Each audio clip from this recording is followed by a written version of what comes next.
Week number 7. Can't believe it. Week number 7 of high school football here on CVC TV on ChagrinValleyConference.com. And this week, Kyle Cornell, Anthony Alford here with you. Kyle, we have the newest member of the CVC, the Fairview Warriors, against the charter member of the CVC and Chagrin Falls Tigers competing here tonight. This is going to be a great game coming up here tonight. Cannot wait. Well, I'll tell you what, week 7, I'm running out of fingers. At some point, I gotta start using my toes, which you don't want to see that. But nevertheless, this is going to be an awesome game tonight. Really excited. 2 4-2 teams coming in, a lot of momentum. Obviously, on one side, Fairview coming off a tough loss to Kirtland. We know obviously what happened in that game, too, with Jake Laverty and his wrist. Hoping for a speedy recovery with him with that. But on the side note, coming off a loss, how does Fairview respond? Last time they lost a game, week 1 against Clearview, came back and beat Columbia, a team that is ranked inside the top 10 in the division.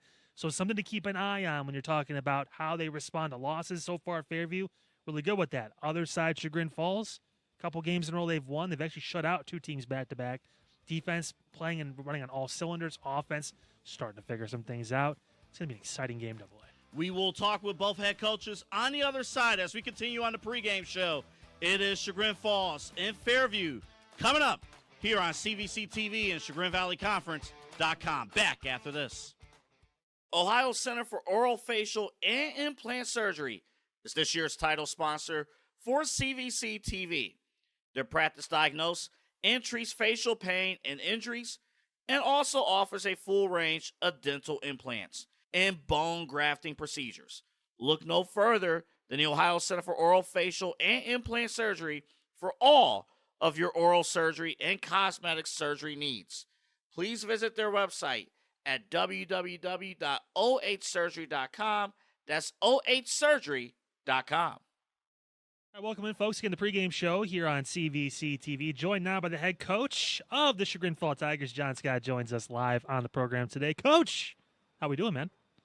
Doing fantastic. How about you guys? Oh, just living the dream, man. Excited for high school football this week and a matchup with 2 really good teams. Obviously, your Tigers come in 4-2 on a bit of a stretch now, a couple wins in a row, piecing some things together as we pass the midway point of the season. Coach, how are the guys feeling as you continue to roll through and you obviously approach now the heart of the divisional section of your schedule in the season? Right. I mean, we're playing very good football right now, but we are probably in the same boat as everybody else. This is week 7. We're kind of banged up a little bit, and we have to still get our work in, but really be cognizant of the fact that we got a lot of guys going both ways, and we need them on Friday night. So we're trying to take care of the bodies as well. Mm. Coach, how often, you don't need to go into the details of this, obviously, but are you guys still putting in new plays, or you're trying to perfect the ones that you have already? Like, what's the mindset as far as like where your playbook is at this point of the season? I don't really think that you're installing much new plays. You are giving a couple of wrinkles in which you feel that could work. I mean, your core plays are your core plays. It's just a lot of window dressing, whether on offense or defense. Maybe it is 1 or 2 adjustments that you do add that's new. But, I mean, football is a very difficult game to perfect. So we're still working on the basics from August. The mistakes that we see on film are still there. So we're going to continue to nitpick at that first. But definitely not a lot of new wrinkles or new plays, per se, that you're going into it. It's just, adjustments for the week based on what the new team, the challenges that they present for you. Coach, I know I mentioned obviously playing good football at this point. A couple losses this year came, obviously, the really close one, double overtime to Cuyahoga Falls. That was a tough game, obviously, to fall a little bit short on that. And then talk about a team like Kenston, who's just obviously on a different planet right now. They're playing great football, but you guys are right there along with it too. And I know at the end of the day, we're coaching, we're around kids, and I know there's a game next week that probably is usually circled on the calendar when it comes to Kirtland, and they're going through some issues now with obviously their quarterback, and it feels like the door's open really in this division of the CVC to maybe try and make big leaps and bounds. How has the process been to make sure they don't overlook a team like Fairview, who's obviously come up and having a really good season in their own right? Well, I mean, in my opinion, we didn't have the best week of preparation against Cuyahoga Heights. Coming off the Kenston game, we gave up 3 special teams touchdowns. and that was really the difference in the game. Offensively, we didn't get a lot going, but defensively, we know we've been playing well. And, I just feel, kids were kids that week. And the mistakes that we made were uncharacteristic. And they weren't as ready to play that Friday night as we wanted them to be. And being able to go through that and reference it, it's real simple to have that mantra of going 1-0 each week and, not looking ahead to anything because of the fact that we've already had an opportunity and blew it in a sense. So we're not going to let that happen again. So it doesn't matter who we play on Friday night. We're under the mantra that this is the only game that matters. Everything that we want that's down the line is down the line. The key is just to go 1-0 this week. And that's what our mindset is. And it's obviously we got on a roll, the last 2 weeks, by carrying that through. Right. Coach, other than, score more points than the other team, how do you accomplish as a football team getting to 1-0 against this Fairview team? It's about execution. Being prepared, not being afraid to make mistakes. So you got to play with a little bit of a reckless abandon. We're not the type of staff that's just gonna beat somebody up for making a mistake. I mean, because we want them to play fast. We don't want them second guessing what they're doing. The mental mistakes is where we'll hold them accountable. And we've definitely made our fair share throughout the course of the year. But it's about eliminating those mistakes. Playing fast, picking each other up, playing together. As I said, defensively is where it starts for us. We've played well, in my opinion, in every single game on the defensive side of the ball. And, that kind of sets the tone for us. And, obviously we have some big playmakers on the offensive side as well. If we can get them going and, last 2 weeks we've had long kickoff returns. One of them, we got tackled 10-yard line, and last week we took it to the house, and that was, obviously key. So we've corrected our mistakes in the kicking game. Offensively we're getting better, and defense is where we hang our hats. Again, once you really start to hit your stride in the middle part of the season, as you kind of head towards the end, you're obviously going in the right direction, and that's what you guys have really done to this point, Coach. Obviously know what you guys are going to do and prepare for, but when it comes to a team like Fairview, what kind of stands out for them? We know they have a good quarterback. We know they're able to try and get some points on the board and make some plays on offense. What really stands out to you when you watch them on tape, when you see what they've been able to do so far this season, that kind of, hey, if we can take maybe this thing away or try to work on this or whatever that is there something in particular you notice with them? Well, we scrimmaged them last year, and we knew that they had some talent, especially in the junior class that was going to be back as seniors when we kind of saw that schedule come out. The quarterback is a good talent, a couple good receivers, good running backs. Good guy, guys up front do a nice job. I mean, it is definitely an explosive offense. It has the ability to be balanced, but they're probably the most efficient passing team that we've seen this year. We do have a couple kids that are out in the secondary, which obviously does raise a little bit of concern. Last week we played Crestwood, who I think maybe threw for 11 yards, so it was like the exact opposite. So we're going 1 week. Stacking the box, and they're trying to find ways to bring extra guys over, go unbalanced and such to kind of get a little bit of a rugby scrum, and this week it's wide open. And what's scary about it is when you get a quarterback that can sling it, and, with the receivers that they have, all it takes is one slant and a missed tackle, and it's a touchdown. Right. As opposed to last week, they got an extra man, guy hits a little bit of a crease, but you got 4 or 5 guys that pursue and tackle him after 5 or 6 yards. So, the mistakes have to be minimal. And it's hard to simulate in practice. I mean, we like our quarterback as well. He throws it pretty well, but, we don't want him doing double duty, throughout the week. His arm's sore come Friday. So, again, Coach does a great job over there. As I said, they're very talented, on the offensive side of the ball, and it's going to be a significant threat. And, it's kind of like best versus best, and that's what you like to see in a matchup like this. Yeah. Coach, for people who are watching you guys for the first time this season on CVC TV, what are some of the players that fans should be looking out for on your team coming up on Friday night? On the defensive side, I'll start with our inside linebackers. There are 2 leading tacklers, Sean McKee and Cole Kramer. Cole will actually be a News Herald Player of the Week for his efforts last week against Crestwood. He had 22 and a half tackles. So a pretty significant number there, yes. We did lose a defensive end due to injury, but, we just next man up mentality. The defensive line has been pretty stout all year with Cooper Ryan and Alex Hardy and Jake Evans.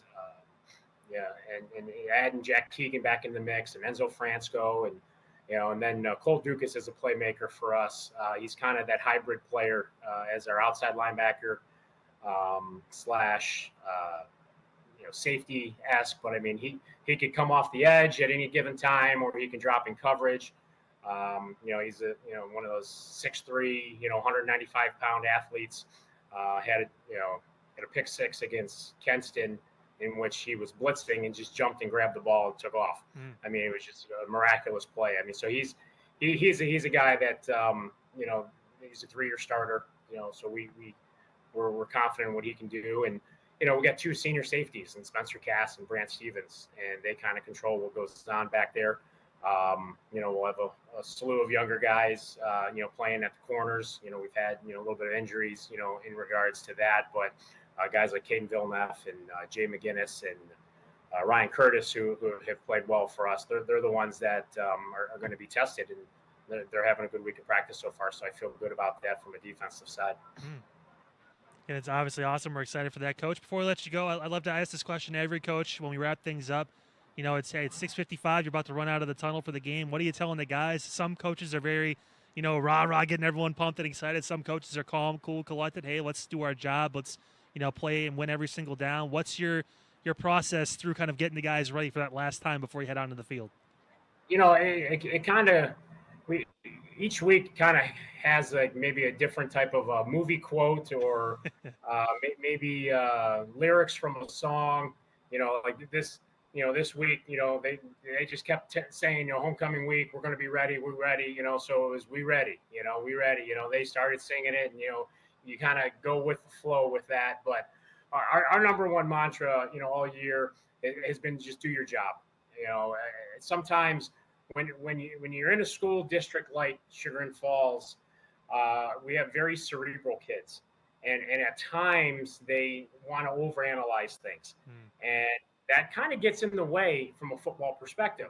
When you're thinking, well, I thought he was going to do this, so then I decided to. No, stop that. Just do your job, right? If you're supposed to step left, you step left. You're supposed to go in, you go in.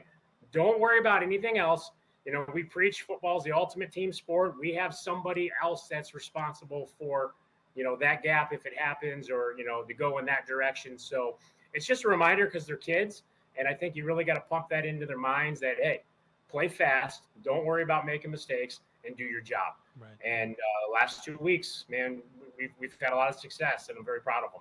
I got to sneak this in real quick. I know we're out of time, but since I heard you talking about the quotes and stuff and whatnot, Coach, your all-time favorite sports movie quote? Oof. Yeah, put them on the spot. Yeah, I mean, you really did, and being a defensive-minded guy, and it's not necessarily my favorite movie, but in the movie The Replacements, when Gene Hackman goes to Danny Bateman, he's like, "Give me the ball, Danny. Give me the ball," and Danny just goes out there, gets it, he comes back, he's like, "Coach, got you the ball." To me, that just gets me fired up. Awesome. Coach, listen, man, we appreciate your time. He needed that for tonight. We appreciate that so much. Best of luck, of course. We'll see you on the field Friday night. Big matchup. Again, Coach John Scott, head coach of the Chagrin Falls Tigers here on CVC TV, the pregame show. Coach, again, thank you so much. Hey, appreciate for having me, guys. Ohio Center for Oral, Facial, and Implant Surgery is this year's title sponsor for CVC TV. Their practice diagnoses and treats facial pain and injuries, and also offers a full range of dental implants and bone grafting procedures. Look no further than the Ohio Center for Oral, Facial, and Implant Surgery for all of your oral surgery and cosmetic surgery needs. Please visit their website at www.ohsurgery.com. That's ohsurgery.com. All right. Welcome back in, folks. Pre-game show here on CVC TV. Joined now by the head coach of the Fairview Warriors. Excited for this. It's actually our first game calling Fairview in quite some time. Head coach, again, Sean Ranch joins us here on the program. Coach, thank you so much for stopping by. Appreciate you guys having me. Excited for you guys to come out to our stadium this weekend. Yeah, it's honestly great. We're both Northeast Ohio kids. We've grown up in the area. This is actually our first time, 15 years, calling a game at Fairview. Anything I should know before we step into the stadium? No, it's a beautiful stadium right in the neighborhood. A lot of good places to grab a burger after if you guys are hungry or thirsty, but it's a great place. We actually know a buddy of ours that works not too far from this. Yeah, I believe down the street from your stadium. So we may or may not be going there afterwards, but we're excited about the thing that happens before that, which is the game. Obviously, Coach, you guys have had a fantastic season. I think one of the highlights, obviously, beating a team in Columbia earlier this year that's ranked, that's being considered, obviously, one of the main threats in this division. Overall, I mean, your thoughts on the season to this point? You guys obviously come into this matchup with another 4-2 team in Chagrin Falls, and your season kind of summed up to this point. Yeah, I mean, obviously, so far, this has been a great start for us. This is the best start we've had since 2013. So, these kids have really worked hard this offseason. It's been the senior class all 4 years have really worked hard to change the tide of this football program. And they've done a great job. Obviously, Columbia was a great win for us at Columbia, which is a really fun place and atmosphere to play at. Will Allen having that interception at the end was, it was a great feeling, kind of prove to our guys that we can beat those good teams. And, we're, 4-2. We're coming off our 2 losses are to 2 state-ranked teams in Clearview and Kirtland. So we've played a tough schedule, but we got a really, really, really good Chagrin Falls team coming in to our place on Friday night.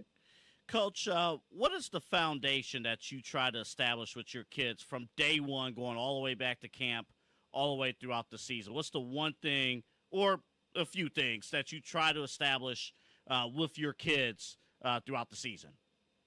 It just starts with believing in each other. It starts in late December in the weight room. Really just a team atmosphere. It's been, like I said, it's been a work in progress here for a few years, and just doing our 111th, trusting the guy next to him is doing his. And that's what we've preached from the get-go. Next man up, obviously it's football, there's injuries, and we've had a great job dealing with those injuries that we've had, and next man up. And these guys have just bought into, it doesn't matter if I'm getting the touches that maybe I got last year or the week before. As long as we're doing the little things to get a win, that's all that matters. I was curious about that, Coach, because you mentioned it's been a process getting to this point and having the season you guys are having. I imagine the vibes in the locker room, even in practice too. You feel like maybe the people are running faster, we're hitting harder, we just feel this confidence. Do you kind of get that this year with where you guys are currently sitting? 100%. Yeah, we've just preached growing better each week. We got to play, no matter if we won or lost, we have to play better the following week. And every week is the most important game for us. I know it's cliche to say, but got to be 1-0 every week. Can't look to the next week. Can't look to a future opponent. Can't look to anything. Be 1-0. That practice, that play every day is the most important play. And starting with the seniors all the way down to the freshmen, they've embraced that, and they've done a really good job. And yeah, there's a little bit more pep in the step when you're winning, and there's more people interested, bigger crowds at the home game. So it's been great for our kids to experience that. I know, if I can, double too, kind of piggybacking off of that, coming off of last week, a tough loss to a team in Kirtland you obviously talked about. They're a defending state champion. It seems like we blink and they're always there, so to speak. Every time. And obviously I used to work in Lorain County as well, so familiar with Clearview too, and the team they have and how good they are as well. Keeping that 1-0 mindset after a tough loss like last week against a team like Kirtland, is it tougher for some guys? Because at the end of the day, we're talking about high school kids. We're not talking about professionals or even college players. These are guys that, I got math 4th period and I wouldn't focus on my homework and I just got beat by Kurt. It's obviously it's a full circle thing. Is it more difficult in this kind of week because you have another tough test too, or is it, hey, just let's reset, let's kind of just move forward and kind of just keep working on what we're working on for them as opposed to thinking about what happened a couple days ago? Yeah, I think it's it depends on the type of kid, but as a team, we do a great job. Watch the film Saturday morning. We get in early as coaches. The kids come in, break down. We did do some nice things against Kirtland. We scored all of our points in the first half. Yeah.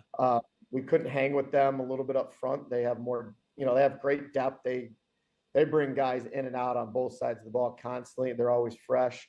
And they do what they do, and they know how to win. But we did do some nice things offensively, and special teams and defensively. So build off that, but obviously learn and coach the kids up hard on what we did wrong. And then once they leave the weight room on Saturday, it's all right. We'll send out the game film by dinner time on Sunday. And, you guys better be in the playbooks and know the scouting report for Chagrin Falls and hit the ground running Monday and walk through. And, the guys, they've done a really good job all year long, responding obviously after Clearview to a really good Columbia team. Now we got to respond from Kirtland to a really good Chagrin Falls team. So it's, reset from game 1 to game 6, now game 2 to game 7, and that's what we got to do. I jumped in on Kyle's follow-up question because, and we'll get to your game plan against Chagrin Falls in a second. I'm going to be honest, I cannot wait to see your offense, and I can't wait to see your quarterback. Talk to us a little bit about what you have seen from your quarterback and how he has led this offense. Burke has done a great job. I mean, he started game 5 or 6 his freshman year for us, against a perennial Division III state team in Bay Village. So, he got thrown into the fire right away when he started. And it's been really nice this offseason. He's a 3-sport athlete. He's a great basketball player, a really good baseball player. But, he loves football. He loves leading this offense. And it's been really fun working with him and expanding every aspect, whether it's, our run game or our passing game, which obviously has been a little bit of our strong point this year. But Burke does a great job controlling it. He's really good at breaking things down when it comes to sideline, telling me what he sees. And we can talk to Coach Kish up in the box and, make the adjustments with him on the field. But Burke's done a great job leading this team, and, excited to see what we can do the rest of the season with him. Yeah, that's one thing I was going to bring up too, Coach, because obviously you got high praise from Chagrin Falls, from other coaches too that have said this offense is running like a well-oiled machine at this point. It's operating great. It's probably one of the more efficient passing offenses you're going to see maybe in all of Northeast Ohio at this point, the way Burke's been able to throw that football around. So, again, obviously kudos for you guys for that and for him for getting that job done. Anyone else we should be looking out for player-wise? I know when you have an offense, usually it's not just the one cog. You've got 4 or 5 guys that step up and make plays that kind of make the quarterback look great too, right? So, I mean, who else are we talking about that we have to keep our eyes on for offense and for the defensive side too, because I know that's obviously a point of emphasis for you guys as well. Yeah, offensively, obviously, I don't know if I'd call it a well-oiled machine. We got a lot of work to do. I'm asking the head coach, that's the most critical person of the team. Yeah, good figure. But offensively, with Burke, you got to look at our 2 guys on the outside, and J.R. Vito and Savion Harris.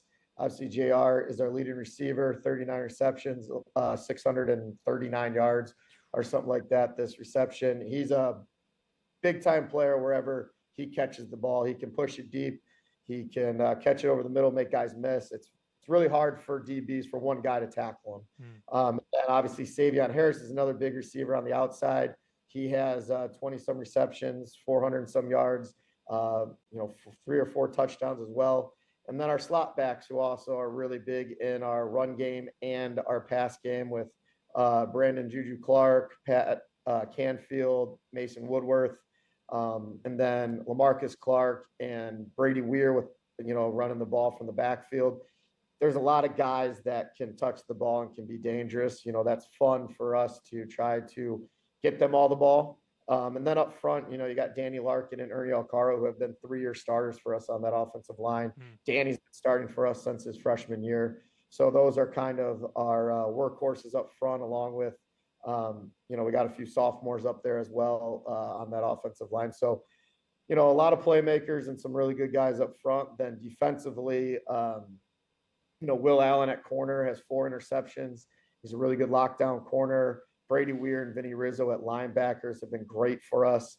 And then, we have a little bit of depth on our defensive line, and we can keep them fresh and try to bring pressure just from those 3 in the middle. So, I like our team where we're at right now, but, we got, Coach Scott has a really, really good team on the other side, and they do a lot of things on both sides of the ball that can give us trouble.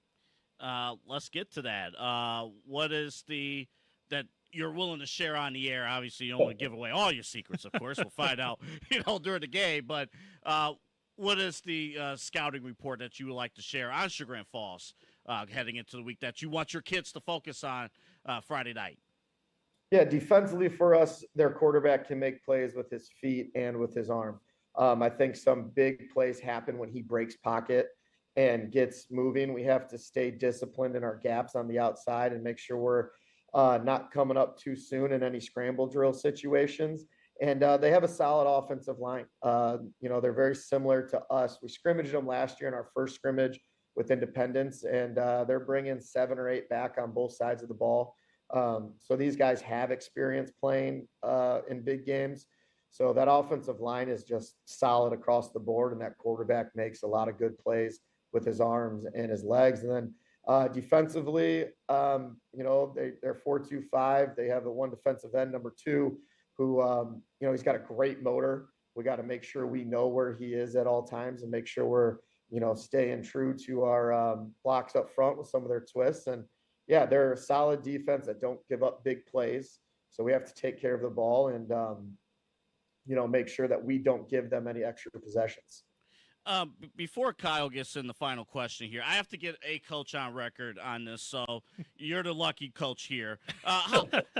How important is special teams on a football part of a football game every Friday? Because I hear all the time, like when we used to play, like, oh, special teams is important, like this special teams is important, and people don't like to hear that. But how important is special teams over the course of a football game? Special teams is crazy important. I know that sometimes it can just seem that it's, that extra point or a punt or whatever, but if you're not solid in that aspect of the game, that can cost you a game. And it was kind of scary against Columbia where we missed an extra point. We didn't get the blocking scheme down and we were only up 6 points and they were driving, so you have to make sure you are solid in every aspect. And if you can take advantage of a big play somewhere, whether it's, a kickoff return, which they're very, very good at. They've returned one and almost returned another one against Independence 2 weeks ago. So you have to make sure that you're not giving any big plays to the other team. And if you can steal a big play on special teams, that can turn the tide of a whole entire game. Well, Coach, again, we appreciate you taking time for us. And the last question I have for you, I've been asking kind of every coach this as we get closer and closer to game time here. I mean, when you're about to head out on that field, maybe 5 minutes before the last time before the game starts, what are you telling the guys? Are you the rah-rah coach? Or are you the, hey, let's stay calm, cool, collected? Like, what's your thought process when you kind of speak to them for the last time before heading onto that field to start the game? Yeah, it can vary week to week. There's usually a theme to each week, whether it's a quote that you find, a motivational quote, or, after a loss, how are we going to respond to that loss? But just making sure guys know the little details going into the game, because that's going to turn the course of a game as well, especially against a really, really good Chagrin Falls team.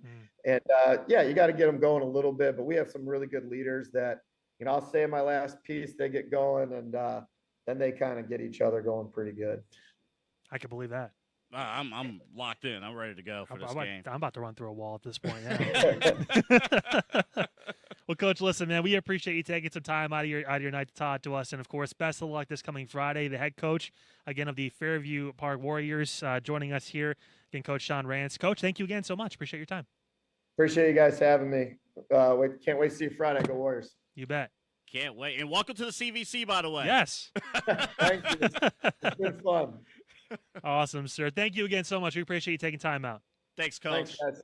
Ohio Center for Oral, Facial, and Implant Surgery is this year's title sponsor for CVC TV. Their practice diagnoses and treats facial pain and injuries, and also offers a full range of dental implants and bone grafting procedures. Look no further than the Ohio Center for Oral, Facial, and Implant Surgery for all of your oral surgery and cosmetic surgery needs. Please visit their website at www.ohsurgery.com. That's ohsurgery.com. All right, we are just about set and ready for our CVC TV Game of the Week. Kyle, I'll tell you, after talking with both of these coaches, it seems like, they're pretty locked in and in sync as far as like what they want to accomplish tonight. It all bases off of their scrimmage that they had a year ago. And even though Fairview is new to this conference, both of these teams, both of these coaching staffs, very familiar with each other. Yeah, the familiarity is incredible, Double A, and it's almost like it was like a mirror kind of talking to both coaches. Yeah, it was. With how they kind of prep. Obviously, they praise the other team, too, for kind of seeing a lot of things, and the knowledge, obviously, you can tell both coaches have done their homework. The teams are prepared. They're ready.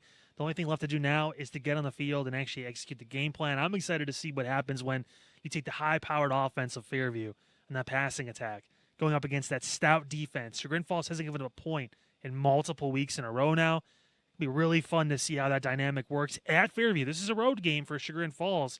New to CVC, we get to go into Fairview for the first time. It's going to be really fun. I am so excited. Can't wait to climb all those stairs.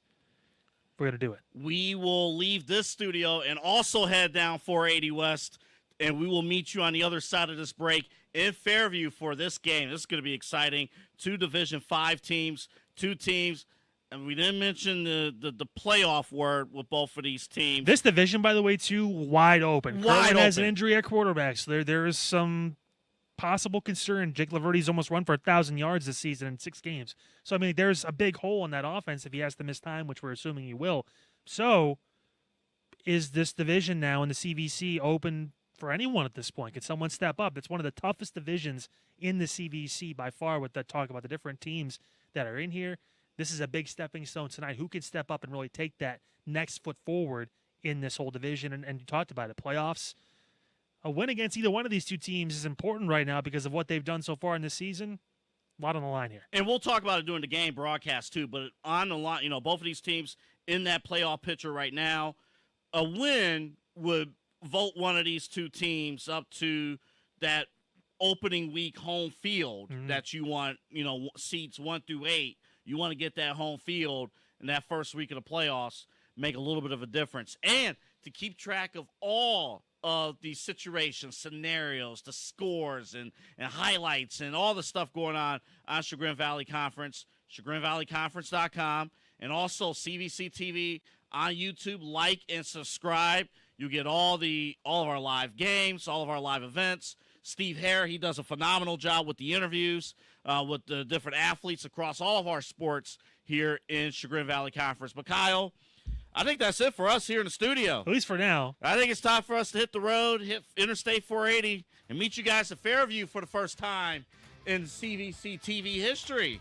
Let's do it. Let's do it. Well, Kyle's going to have the play-by-play on the other side, and we're going to have a great football game. You're going to also hear from the marching bands coming up at halftime. Double A Anthony Alford for Kyle Cordell, for both our head coaches. We thank you all for watching the pregame show. And on the other side, it is kickoff between Fairview and Chagrin Falls right here on the CVC TV Game of the Week.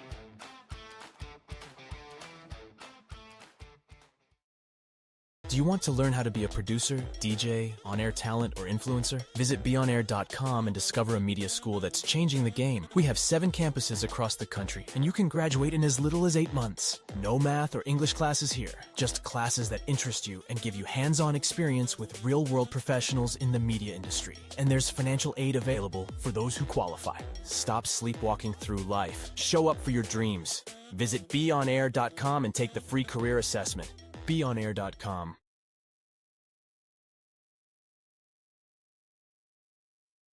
Ladies and gentlemen, please welcome our guests, the Chagrin Falls Tigers, led by head coach John Scott.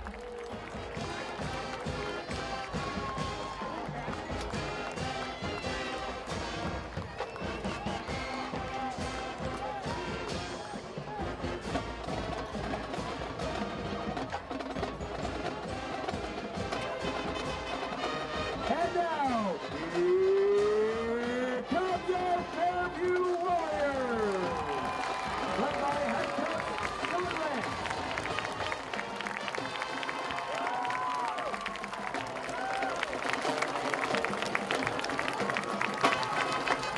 Welcome in, folks, live from James B. Daly Stadium here in Fairview Park, Ohio. Another matchup on CVC TV. Tonight, 2 teams sitting at 4-2 go head-to-head as the home Fairview Warriors take on the Chagrin Falls Tigers right here on CVC TV. Kyle Cornell, Double A Anthony Alford with you as always on the call. And Double A matchup with 2 teams, and we can say it now, we're in Week 7, playoff implications in this game tonight. And both head coaches can say that because they have. throughout this entire week.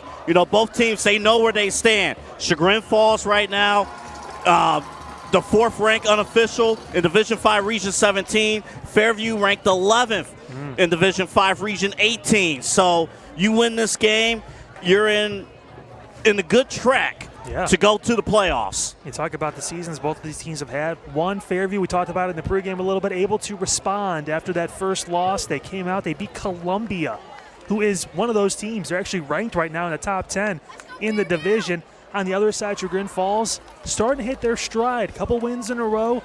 Defense playing lights out, AA, no points in the past 2 games, trying to keep that momentum tonight against a really potent Fairview offense. And they're going to be up to the task. I mean, this is going to be a challenge because we're going to see that football in the air a ton Vegas today has for Fairview. Yeah, the line odds at 30.5 over under how many times we see the quarterback for Fairview throw it. Burke Lowry, fantastic quarterback, obviously.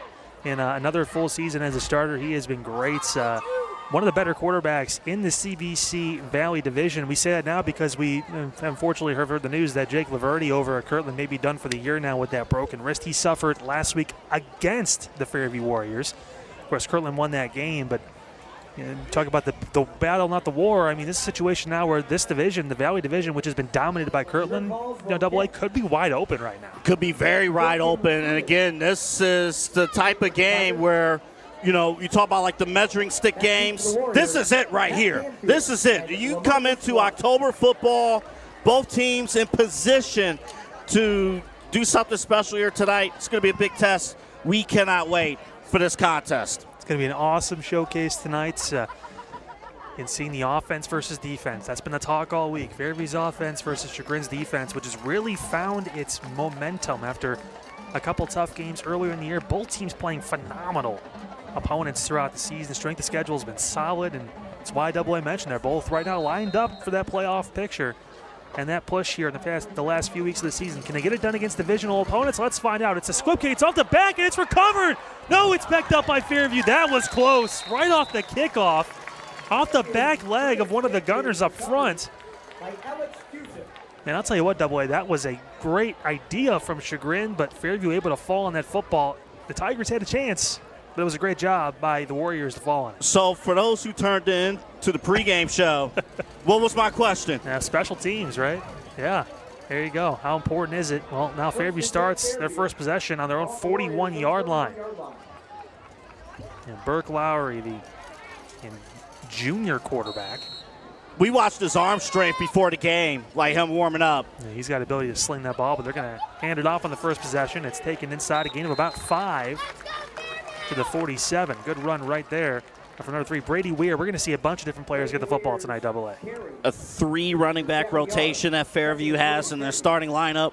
But this is a very, very unique offense that is just going to open things up. And let's see if Chagrin's up to the task. We've seen Burke work some option plays in, some pitching plays. We're going to see some movement, some pre-snap movement now as he's looking to throw. Lowry throwing over the middle. That one's an incomplete pass. Huge hit over the middle. Solid shot right there, delivered on defense by number 21, Brant Stevens of Chagrin Falls, laying out the receiver.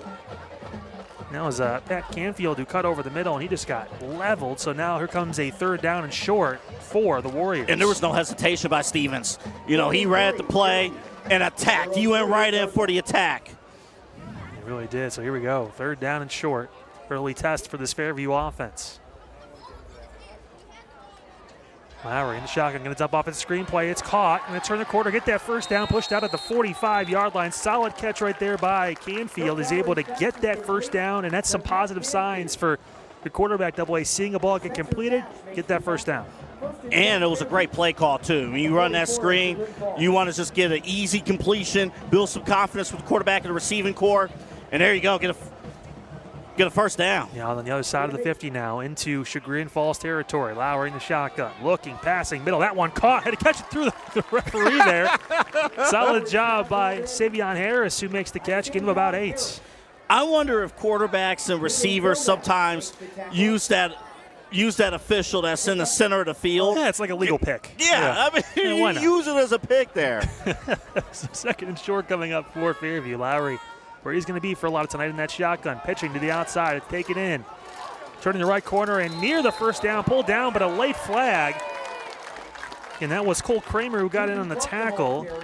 Brandon Juju Clark on the carry. Gonna hear his name tonight often. See what the official flag is, I believe. Should be against Chagrin, I want to say. Yeah, the Fairview sideline, they want that late hit. Yeah, late hit, or even, I guess maybe is the horse collar still horse a thing anymore? collar. I don't even know anymore, but if that's a personal foul, and it is, that's a huge penalty. It is going to be called a horse collar, so a 15-yard penalty puts the ball down at the 19. That's going to be a first down for Fairview. But you're already seeing the tests on the perimeter side all over the place. You know, we talk every week about containment. It's tough where, again, you're trying to figure out all the weapons and where they're going. Lowry in that pistol formation, takes the snap, looking to pass, looking left, throwing. Left side it is caught. There's Juju again. He cuts upfield and gets a gain of about 9. Solid catch right there by Brandon Juju Clark. And that was a great pump fake, too. You know, really kind of separating that defender from the receiver. And this offense is on the move. Solid start, 3 of 4, 24 yards right now for Burke Lowry.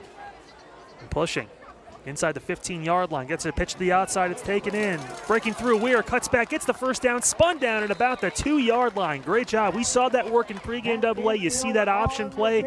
Great read by the quarterback, great run by Weir, and he gets the first down inside the 5-yard line. And again, your first step is to attack the quarterback. That happened, but then what's that pitch on the outside? If you don't have the containment that you need, you're going to give up a ton of yards, and already a first and goal coming up. Solid offensive possession. First one of the game for Fairview, looking to capitalize. Under center is Lowry. He turns.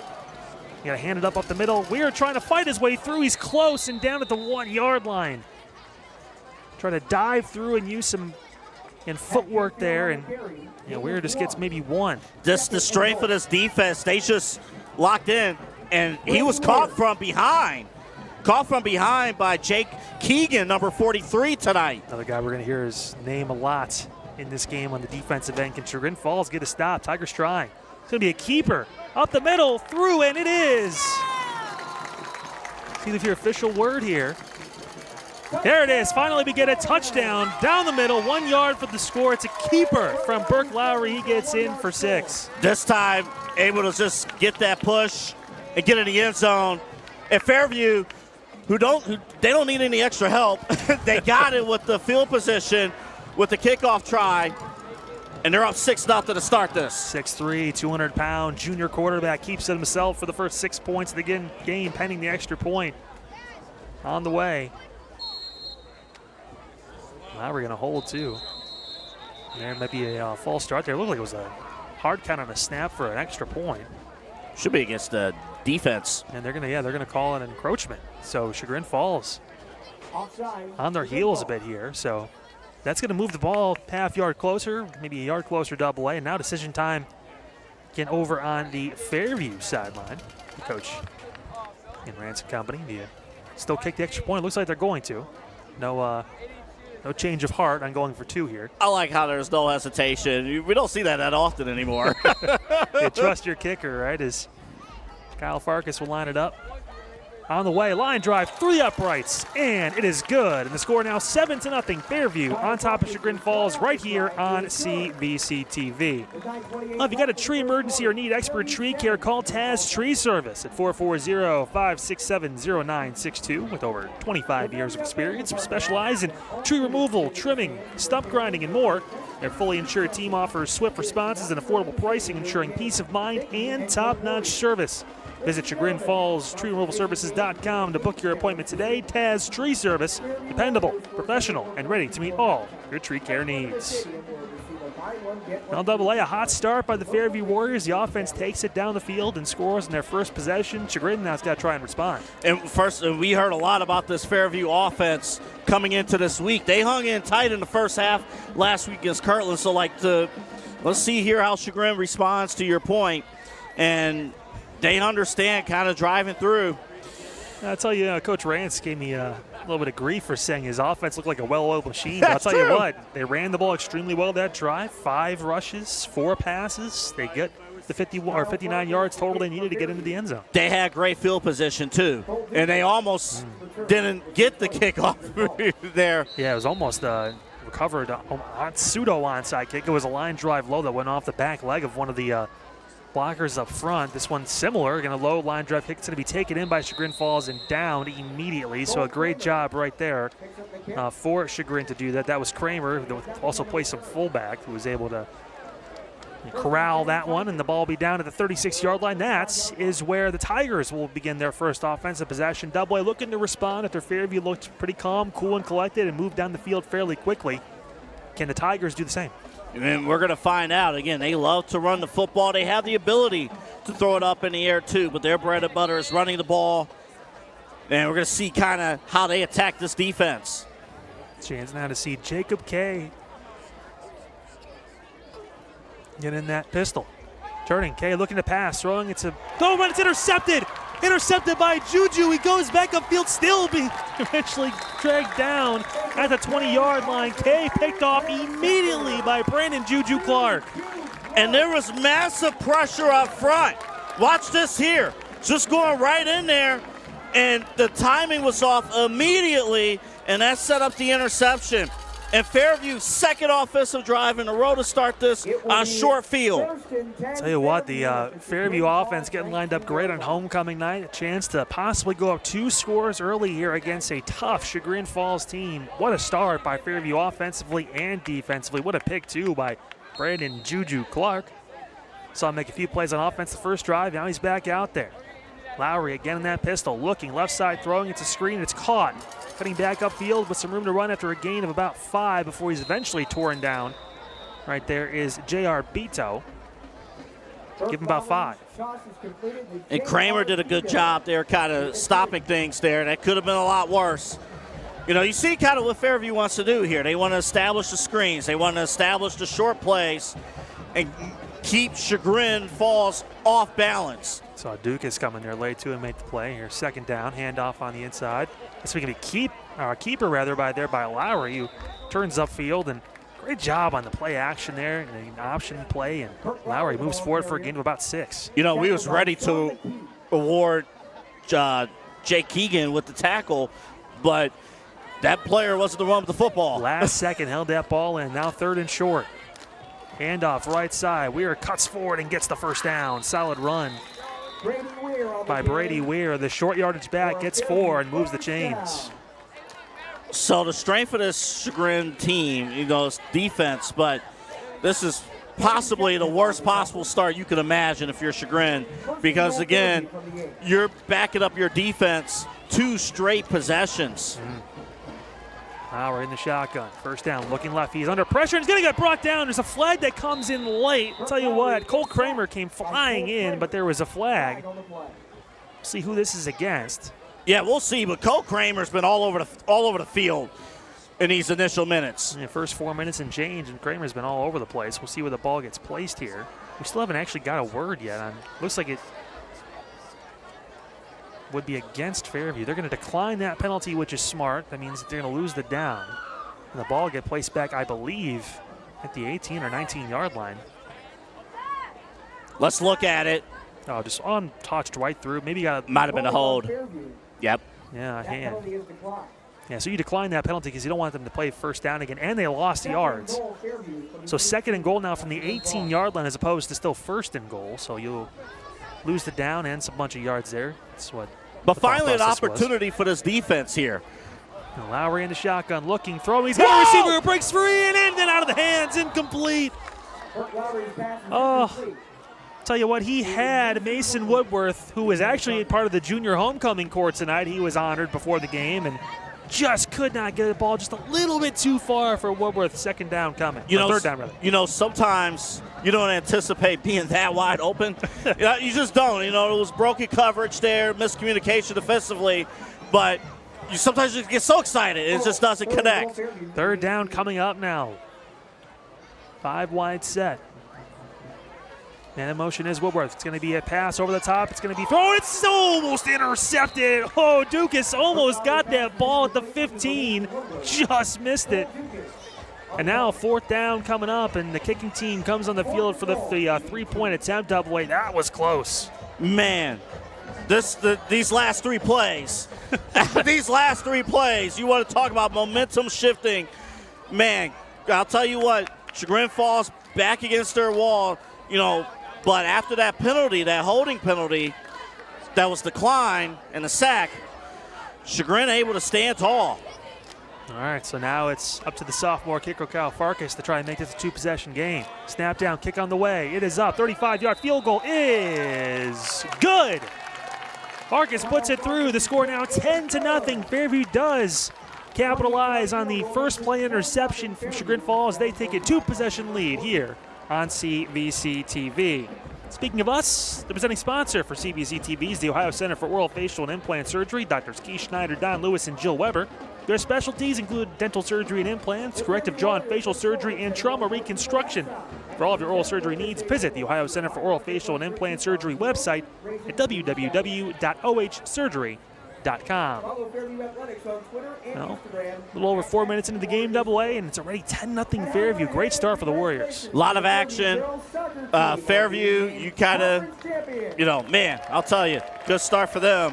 But that was critical, getting that stop and only preventing Fairview, from just getting the field goal, because this really, really could have opened things up. Yeah, another touchdown would have been tough for that defense. Great job by them. Obviously, the big sack in the backfield. And again, from Cole Kramer, and then some good coverage on the other side, too. Cole Kramer has been all over this defense here so far for Chagrin Falls. He's been all over the field, AA. You're right. As now Tigers try to respond. This kickoff going deep and back. Will be taken by Dukas at the 10. He's on the return, looking down the middle of the field, trying to find a hole, and he's going to get caught. Still find his way forward a little bit further, but around the 26-yard line is where he will be officially marked down. He was touched at 24, and that's where the Tigers will come back out on the field. So all the plays that has been ran so far in this game, only one offensive play ran by Chagrin Falls. Of course, the interception. Fairview brought a ton of pressure and has somebody sit in the screening area, which set up, Juju getting the interception. He sat in the screening area. So it's going to be imperative here for Jacob K to, hey, if something's not there, just tuck it in and live for another down. So run it back now. Another opportunity for this offense for Chagrin Falls. It will be a keeper. K keeping the ball up the middle, slices back to the left side and gets maybe a gain of about 4. Jacob K, the ball carrier. And this is their bread and butter right now. Them being able to run the football up the gut here. Vinny Rizzo. Second and long coming up for the Tigers. Even offensively, Coach talked to us before the game, Coach Scott, about how they really started to move in the right direction the past couple weeks. All the credit going to the defense, but the offense starting to play better too. Trying to get that rhythm back here in this opening quarter, AA. It takes a minute. You want to perfect the plays that you have put in. The handoff right side. Ball is out. It's on the floor and eventually going to be picked up. Who got it? It is Fairview. Another turnover. Another turnover. This one recovered by number 34 on the defense. And Vinny Rizzo. It came out immediately. Was never comfortable with the handoff. Was never comfortable. And you're just seeing hands. You're seeing hands being punched in, fall on the football. And for the third straight possession, Fairview on short field, starting on offense. Tell you what, that was a tough play right there. Jack Dellen never had the ball in his hands. He kind of got it and then immediately lost it off a little bit of contact. And Fairview, you mentioned AA, again starting their second consecutive drive now deep in Chagrin Falls territory. The first drive started at their own 41, so they've been living on this side of the field so far in this first frame.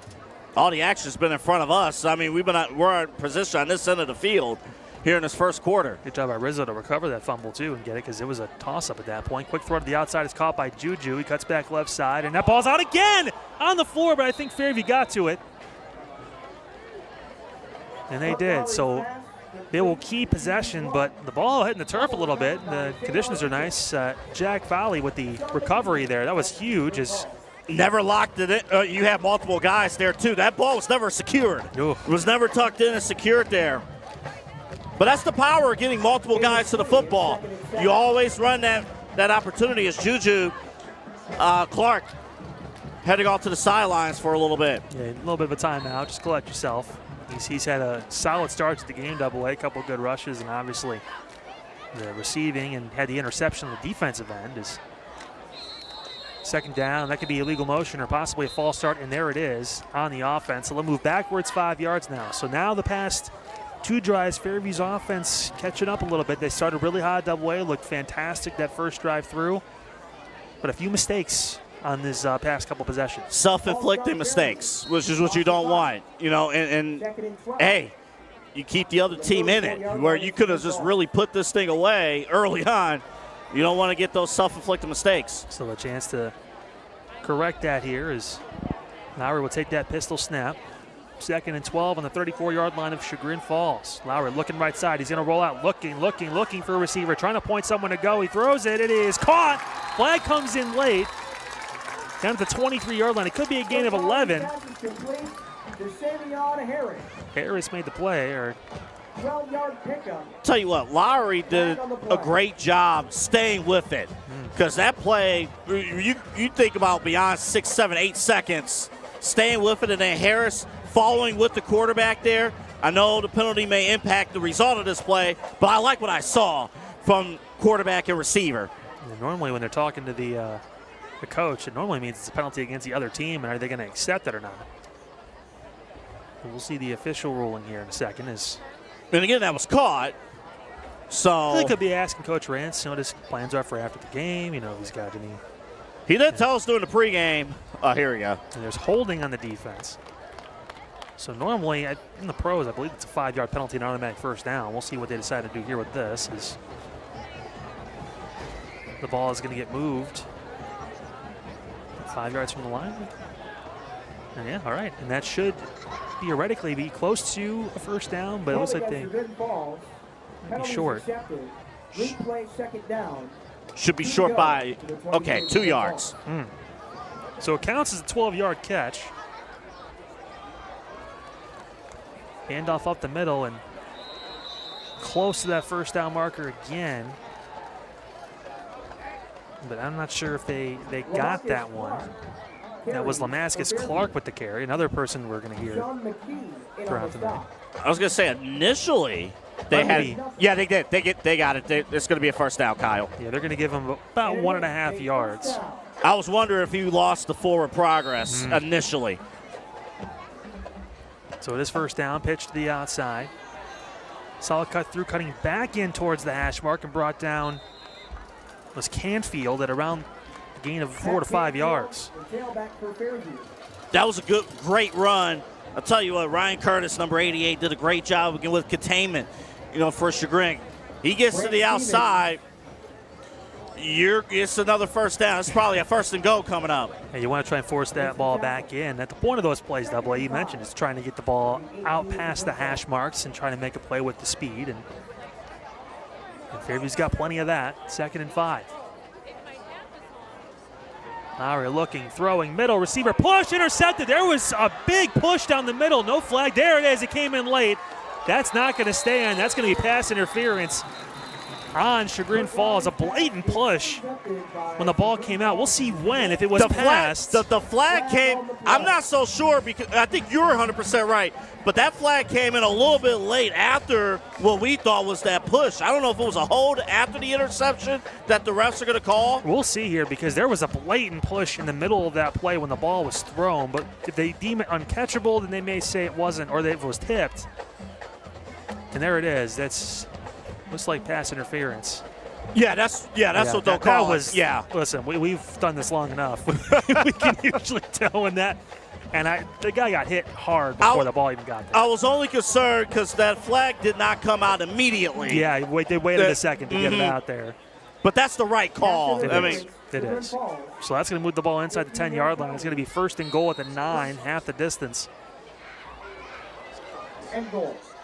Fairview going to keep the possession, so no interception on that play. There was a pass interference call, and now the Warriors with another chance to score again and possibly make this a 3-score game if they can get in. Play blown dead here before the snap. Another flag coming through, and I think that's going to be offsides on the defense, Double A. That's what it looks like, or was it a timeout possibly? It might be a timeout. Okay, yeah, there was a yellow flag in the field, so we always assume at this point, but and I think there is going to be a timeout taken. And it's by Chagrin Double A, so that's going to be their first taken of this first half. And, of course, a chance to ask you if you're dealing with a sewer or drain emergency. Well, don't wait. Call Sewer Cleaning Company. Their number, 440-290-6055 for 24/7 service. Over 500 five-star reviews. They provide expert sewer and drain cleaning, camera inspections, storm drain repair, and more. You can trust their honest and transparent servicers to get your home back in order. Visit sewercleaningcompany.com for more details and to schedule your appointment today. That's sewercleaningcompany.com. Your local sewer and drain experts. First-team customers receive a free video drain inspection. So Chagrin is charged with their first time out. Fairview going to have that first down and goal here in just moments, Double-A. Some huge moment in the game. Both of these teams have talked about playoffs. This is a critical moment here. Another flag called pre-snap there, and that should be a false start. We'll see the official call, and there it is. So. Delay a game, I believe. Oh, wow, off a timeout. Rare to see that call, but that's going to move the Warriors back. Should be to the 14-yard line. And we kind of take it for granted, but a lot of these fields, a lot of these stadiums don't have that play clock behind the uprights. Perry has it, a few other places has it, Kirtland, I believe, but, the refs keep track of that. And usually the back judge will let you know that they'll talk, yeah, they'll show the 10 quarterback, seconds, you got to get the play off. And they'll kind of hold the hands up.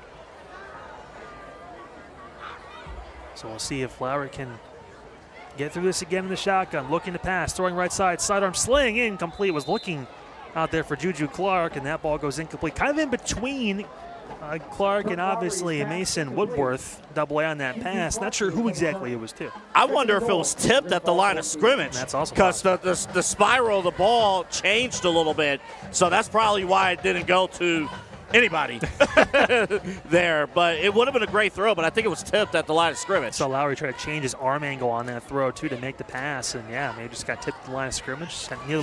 He was working on that in warm-ups too. We saw it on the field. Yeah, moving it through that ball on the floor again. This one recovered by Chagrin Falls. The Tigers get it back. Man, I knew I shouldn't have had that popcorn, Double-A. Wow, unbelievable. Never got the handoff. It was not a clean handoff there between Lowry and Clark, and ball on the turf. I'll tell you what, Kyle, this has been one of the strangest opens to a CVC TV game we have had in a long time. It is definitely strange. Jack Egan on the recovery there for Chagrin Falls, and now here we go. First down and 10. The Tigers get the ball right back. Couple of turnovers from them. First turnover of the night for Fairview. And Chagrin Falls, under 5 minutes to go in this first quarter, with the chance now to try and get some points on the board. We got to get a first down first. That's important, yeah. Talk about the struggles on offense. 3 plays, 2 turnovers.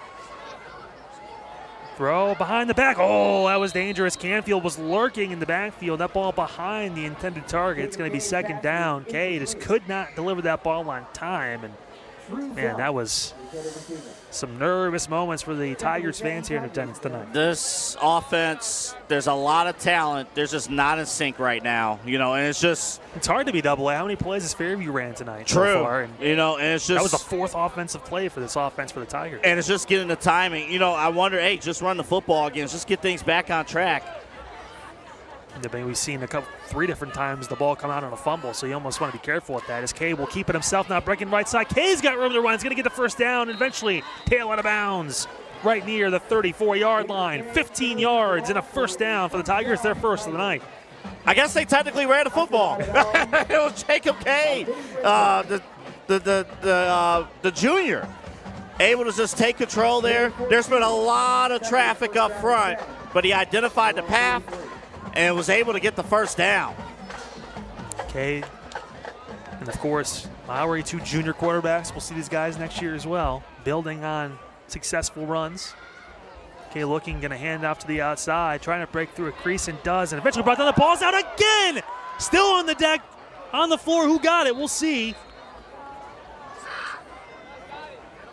Chagrin looks like they may have got it, and it did. Okay, there was a player that came in late that fell, and we had a good view of that Double-A. You watch here. It was a good carry again, but, man, just that ball is coming out tonight. Got to tuck that ball in. There's nothing else there. And Spencer Cass got that, the senior. But I'll tell you, you don't tuck the ball in, anything goes. literally anything goes.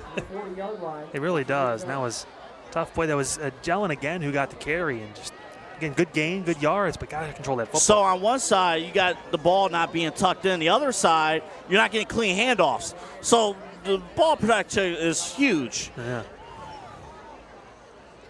This will be a handoff, left side taken in. That should be enough for a first down with forward progress. We'll see where they mark Chagrin Falls on that carry.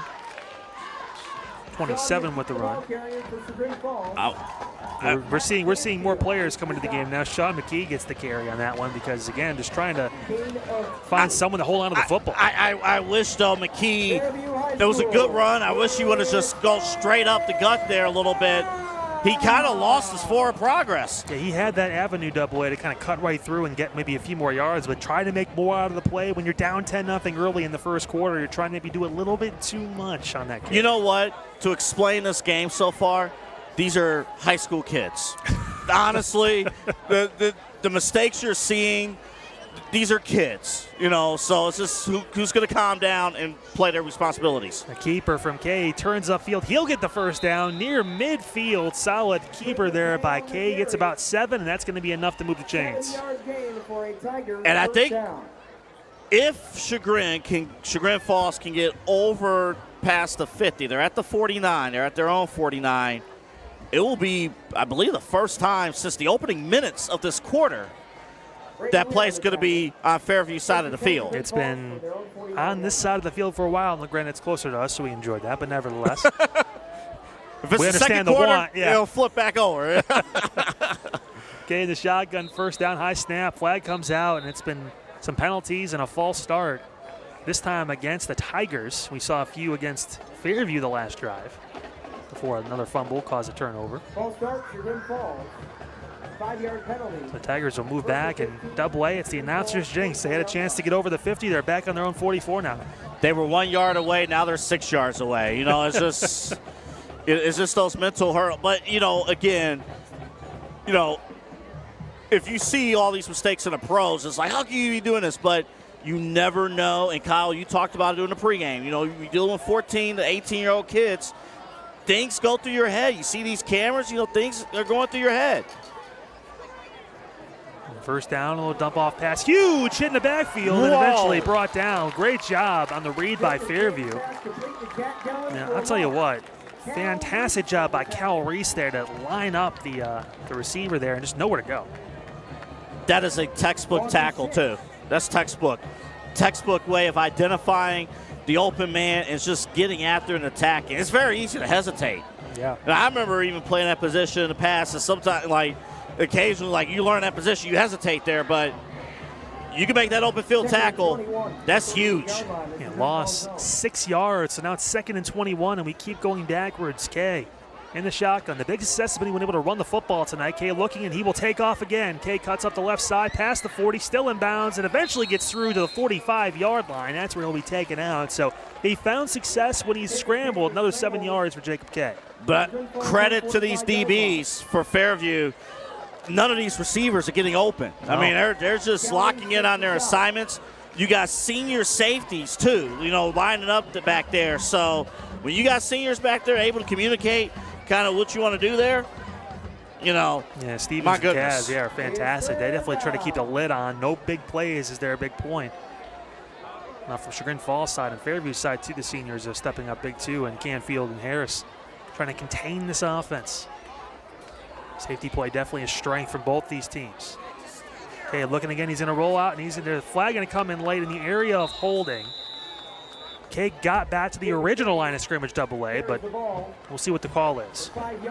This is going to be tough. Maybe do you just say, hey, we'll decline the penalty and take 4th down, or do you take the hold and move him back 10 yards further?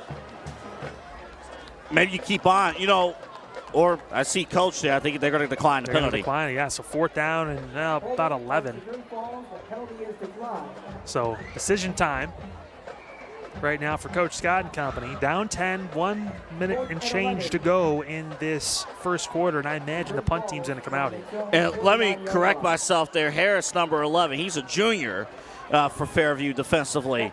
So you got a senior, you got a junior back there. Well, Double A, you hit the nail on the head, though. The safety play has been fantastic for both teams to this point. They've been able to keep the plays, the big plays, under a minimum. Even on Fairview's first drive, it was all shorter plays, just kind of underneath. And great job by the backside. Look at that punt, a huge one all the way back there, and it's got some spin, and that ball's going to bounce in favor of Chagrin. Oh, he lost the ball underneath. No. The only downside with all that spin is sometimes the ball spins away you're not expecting, and that's tough to read. And, man, that's going to be a touchback. That was a beautiful punt, but just... I was worried about his ankles. If he would have turned the wrong way, oh, man. Well, that was Tiger Woods with a pitching wedge, and put so much spin on it that it checked up right at the pin there. And just tough as it just spun out a little bit too much, and that's going to move the ball out to the 20. So for the first time, Fairview backed up in their own territory, Double-A, normal starting field position for the Warriors on this possession.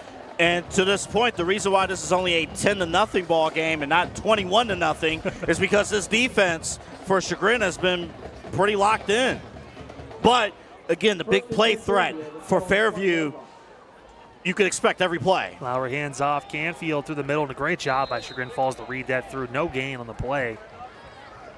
And trying to find creative ways to get Canfield the ball, almost like a little bit of a motion end around there. And they've been trying that all game.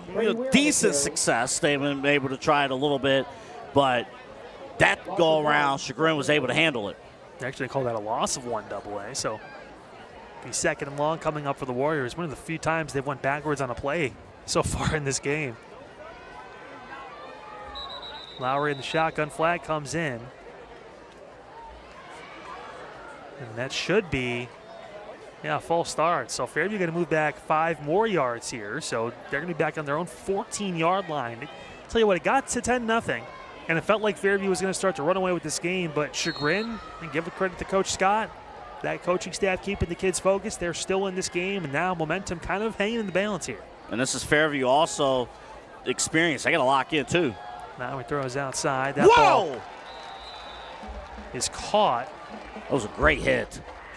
Great hit. That's going to be the most exciting 3-yard play you're going to hear all season, folks, as he got lit up out there on the outside. Great job by Canfield to bring that ball in, but that was tough. Clean hit, too. I mean, nothing dirty about it. Just wrapping your arms up. And I'll tell you, one of the strangest quarters has finally come to an end. Well, after one, 10-0 on homecoming night, the home Fairview Warriors lead the visiting Chagrin Tigers here on CVC TV. They'll transform your property with a fence from R&T Fence Company. Family owned for over 36 years, they provide top-notch fence installation services across Northeast Ohio, specializing in residential, commercial, and industrial fencing. They offer a wide range of options, including aluminum, vinyl, wood, and chain link. Call 330-626-5170 for a free estimate or visit rtfence.com. Whether you need a new fence or a custom gate, trust the experts at R&T Fence Company to deliver quality and professionalism. That's rtfence.com, your fencing solution. Oh, we switched sides, Double-A. Back over to this side of the field because they just couldn't take being over on that side for too long. You know, both of these teams, they have playoff aspirations. You know, Chagrin made it in 2020, the COVID year, but besides that, their last appearance was in 2013. You know, Fairview's been a while since they've made the playoffs. This is honestly playing out like a playoff game. Like, things that normally go your way are not. You know, so how do you overcome that adversity on both sides? And 3rd down and long here to start the second quarter. Lowry looking, flag coming in late in the area of holding. He's going to dump it off, and that play's intercepted. No, they say it's dropped, incomplete. Had the ball, but it must have went through the hands of the defender there. It was Ryan Curtis who came in late, but I imagine maybe a decline in the 4th down will come here, Double-A. They're bringing back pretty far here. Yeah, that ball hit the turf a little bit. Again, an unnecessary risk. Unnecessary. You know, you don't need to. It's okay sometimes. Just throw the ball away. Or even take the sack. It's the beginning of the second quarter. You don't want to just give the ball up on a free play that has very low potential of success. We've also seen Kay be able to run the ball in those situations and get yards. We know that Lowry can run the football too. He's got the touchdown tonight.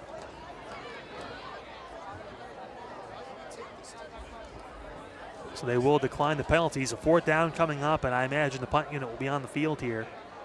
momentarily for Fairview and what has been an eventful first quarter and change. And there you go, the punt unit jogging onto the field now. So I'll tell you what I have been impressed by throughout this game is the kicking. All the kicking here, the punts. Yeah, at this point, you never know what's going to happen. So, yeah, you're seeing it correctly. Brooke Lowry also the punter. So he'll punt this one out. High and arcing near midfield. Ooh, look at that hang time. And that ball is going to take a Fairview bounce and get down and around the 42-yard line. That is where the Tigers will take over double A. This will be their best starting field position so far tonight. You just saw on our cameras that ball get lost in the lights there a little bit. That was phenomenal hang time on the punt. Yeah, it still ends up being around a 49-yard punt. To take that every day. Ooh-wee. Can Chagrin get on the other side of the field? That's been the big question. That's honestly the story of this offense so far. Feels like we've calmed down a little bit. We almost had a near turnover there a few seconds ago, but the offense is maybe starting to kind of get a little more deliberate with their play calling. We'll see what happens now in quarter number 2. And the Tigers' first possession in this quarter. Well, the defenses for both teams have been pretty impressive. You know, so defensively, you know, they're pretty locked in. Okay, in that shotgun, looking, gonna hand off. No, keep it himself. Okay, again, he's found success running the football and more there as Kay got down to right before midfield at the 49-yard line. He wanted to make double A sweat a little bit more. Gain of about 7. Larkin made the play defensively. Think about 6 foot even, 170 pounds. And speed. I'm curious what Kay's 40 time is. His speed is really, really impressive. All right, second down and short is the Tigers trying to build some momentum now on offense to start the second frame. Kay looking, throwing middle. That one caught. Down past the 35-yard line, still on his feet as the receiver down to the 31. Some fight right there from Zelch, but flags coming in late. Jacob Kane zips it to Drew Zelch for a Chagrin Falls first down. It was a great throw. One thing you are noticing, I'll tell you after the yeah, flag on the far side of the field. We'll see what the call is. It was towards the end of the play, so you almost wonder if that's maybe in the area of against Fairview, and it looks like it's going to be a face mask double A, so we're going to add to that play. And so the first time they get across midfield, they do it and then some. That ball going to get moved all the way down to the 26-yard line. So both teams are doing a great job, you know, getting multiple guys to the football.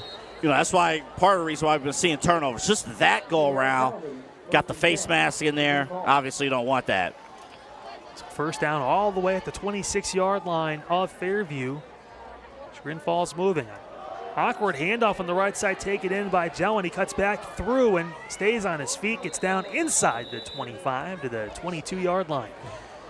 As awkward as the handoff was, it was effective because Kay turned into a blocker, did a little bit of chipping there, and really set things up offensively. Somebody other than Kay offensively, you know, that's getting something going on the ground. That's very important for this Tiger offense. Gellin's had 2 balls hit the deck so far in this first half. Good to see him get a carry and get some positive guards out of that and hold on to it now as it's second and medium. 10 minutes to go in this first half. Chagrin Falls trying to get on the scoreboard. Kay looking, throwing middle, caught.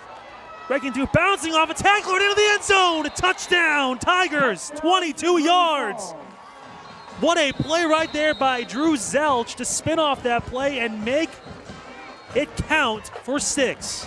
That was something. Great fake and a throw, and just a defensive player out of position, kind of reading things. And Chagrin Falls, I'll tell you what, Kyle. Way not to fold 2 under pressure and early on. Fairview came out obviously on fire, and tell you what, the Tigers have navigated the storm with that defense, and the offense has been able to get through it. Yeah, they have. But the injury that we could have, you know, all injuries are, you know, we hope for everyone's safety and whatnot, but this one could be very significant once we see a number. So I'm not going to speculate yet, but well, it looks like if it is who I think it is. It may be Kay. We'll get the official word on that in a few moments, folks. In the meantime, stay comfortable and year-round. With air quality control, heating, and cooling, serving Northeast Ohio for over 35 years, they specialize in residential HVAC installation, repair, and maintenance. From air conditioning to heating, we handle it all. Need emergency service? Call 24/7 at 216-531-5202 and ask for Joe, or visit airqualitycontrolhvac.com for more information and to schedule your appointment. Trust the experts at Air Quality Control for reliable, top-quality HVAC solutions. That's airqualitycontrolhvac.com. Your comfort is our priority. If it is K, if it is, Ash Martin, number 15, he's the sophomore quarterback that would perhaps be up next.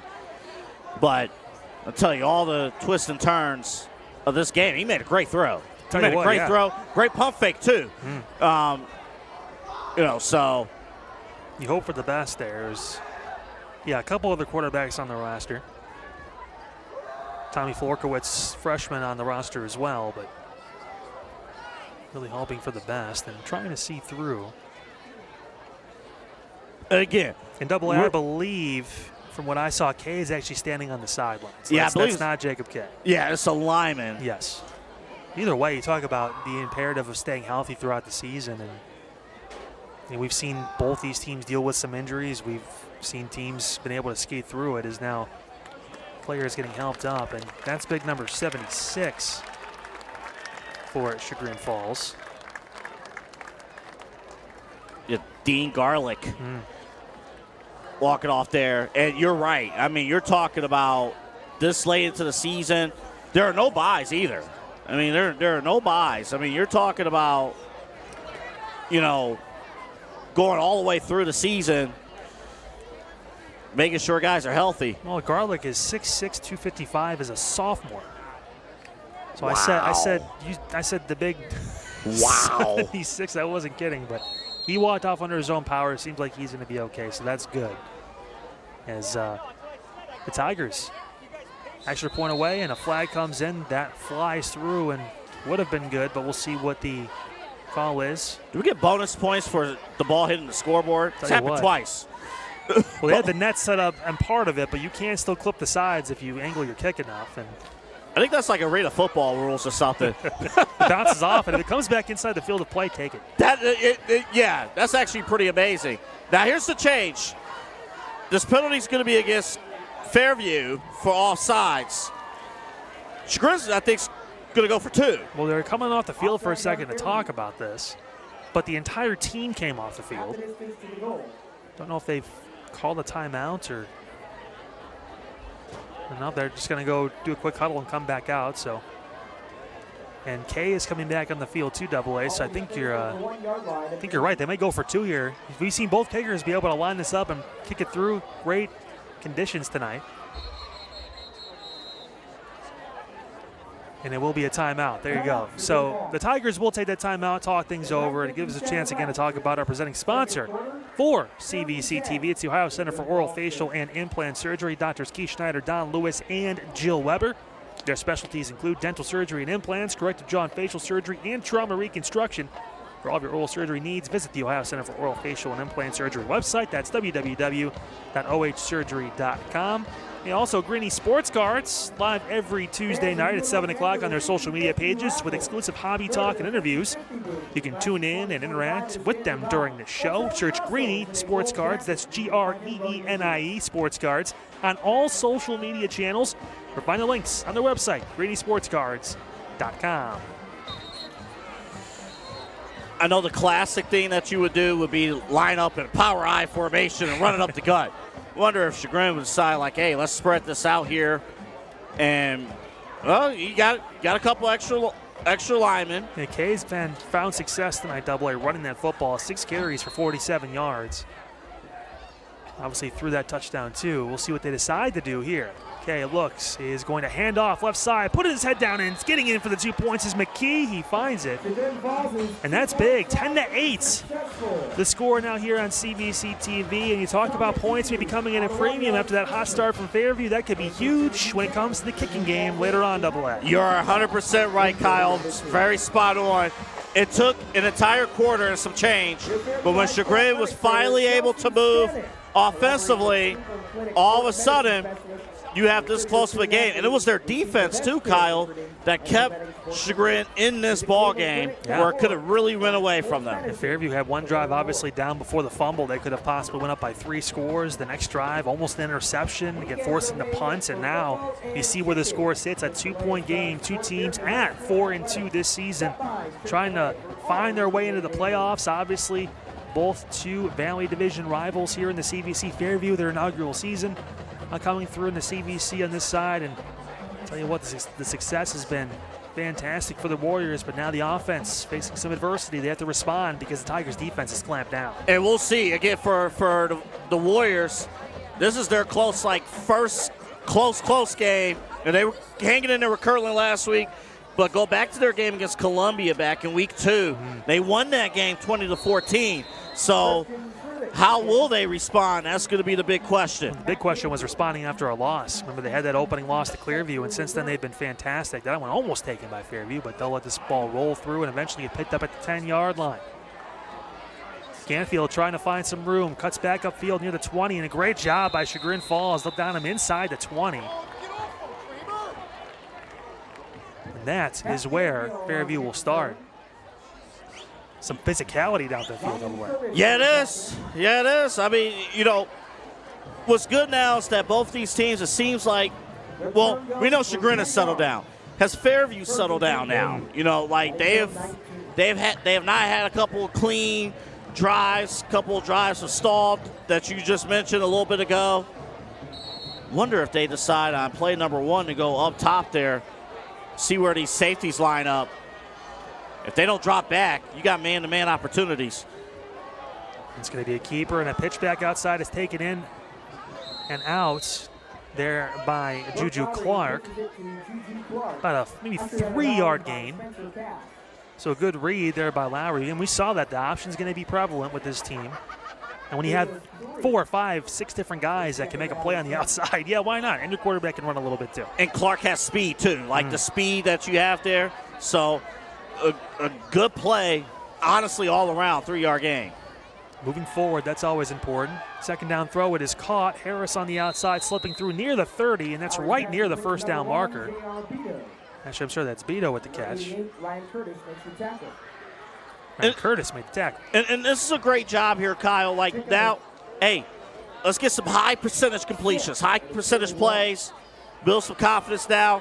Good first 2 plays for Fairview. All right, so a big third down for the Warriors in their own territory at the 28-yard line. 6-yard completion there, and it's been spread out. 5 different receivers. The ball comes out, and it's taken in by Chagrin Falls. I'll tell you what, another fumble. Both teams in this first half coughing the ball up, and now the Tigers, AA, have all the momentum. Trying to man, that pitch just not in sync. Canfield never had it. Those type of plays have to operate perfectly. And if the timing is off by 1 step, that ball's heading to the ground. And now Chagrin's going to operate on short field.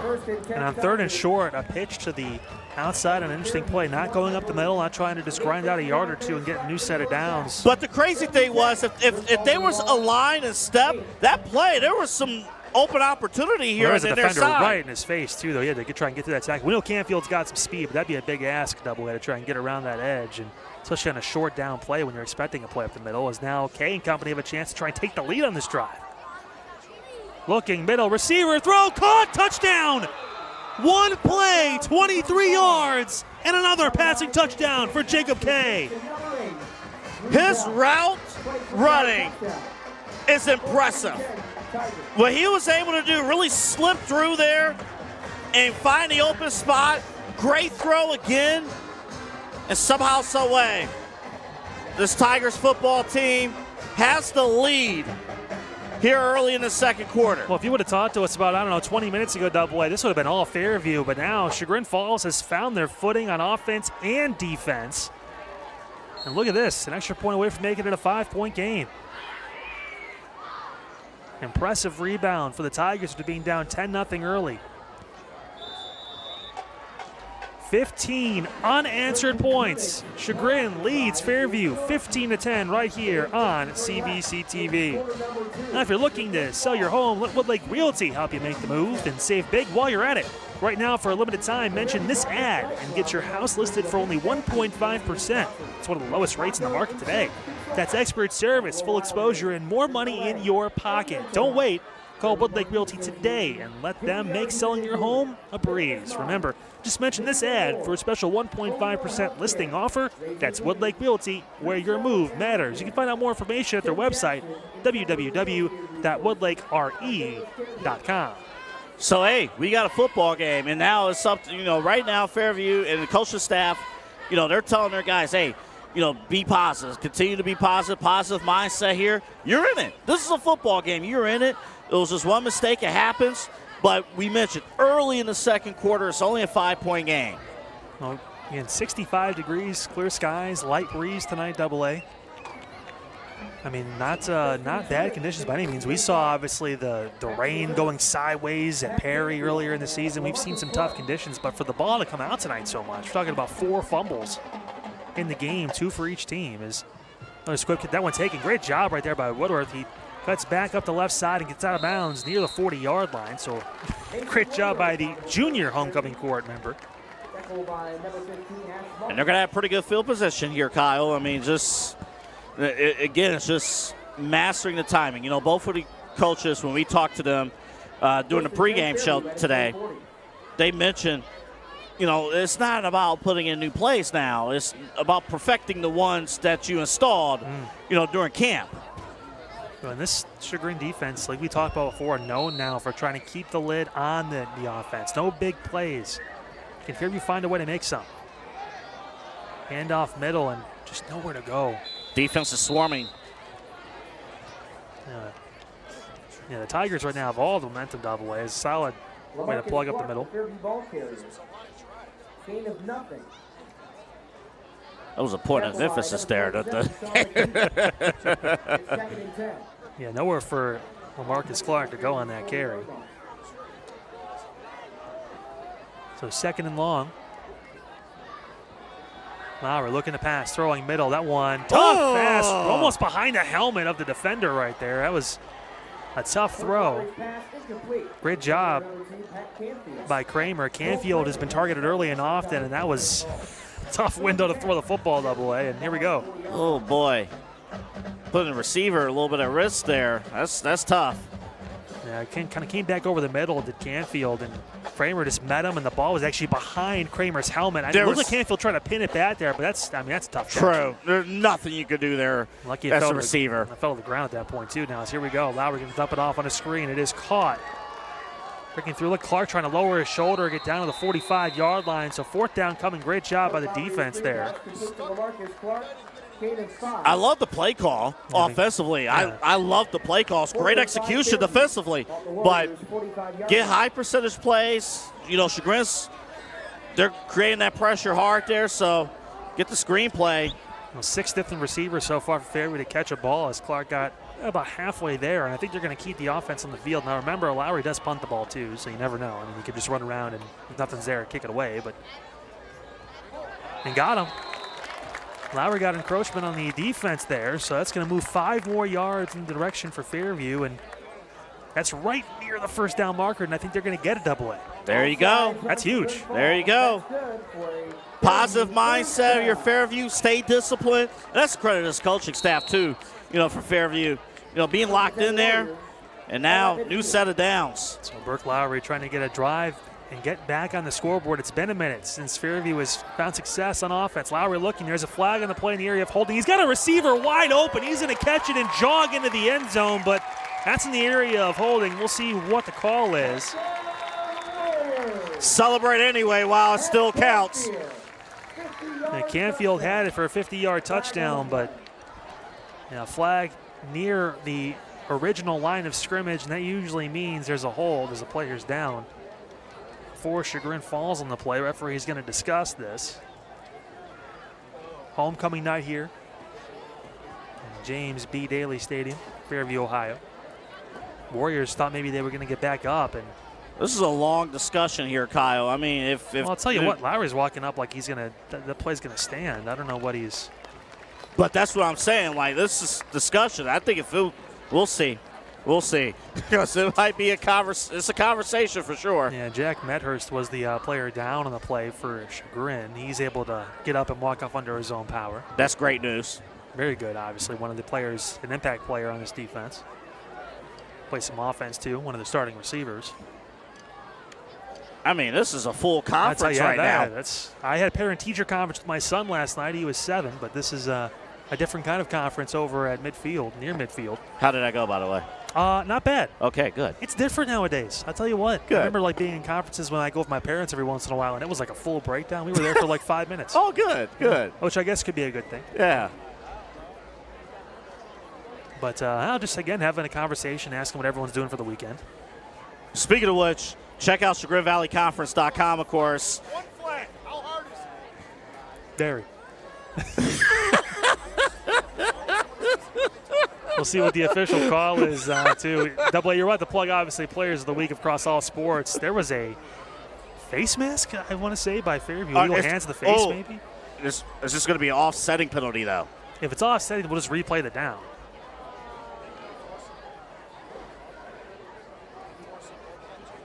Then it should be.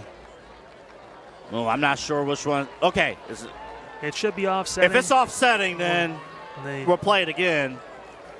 But well, they're going to move the ball forward, which wouldn't make sense because wouldn't Fairview decline that penalty and take the. Oh, okay. Unsportsmanlike conduct on the defense.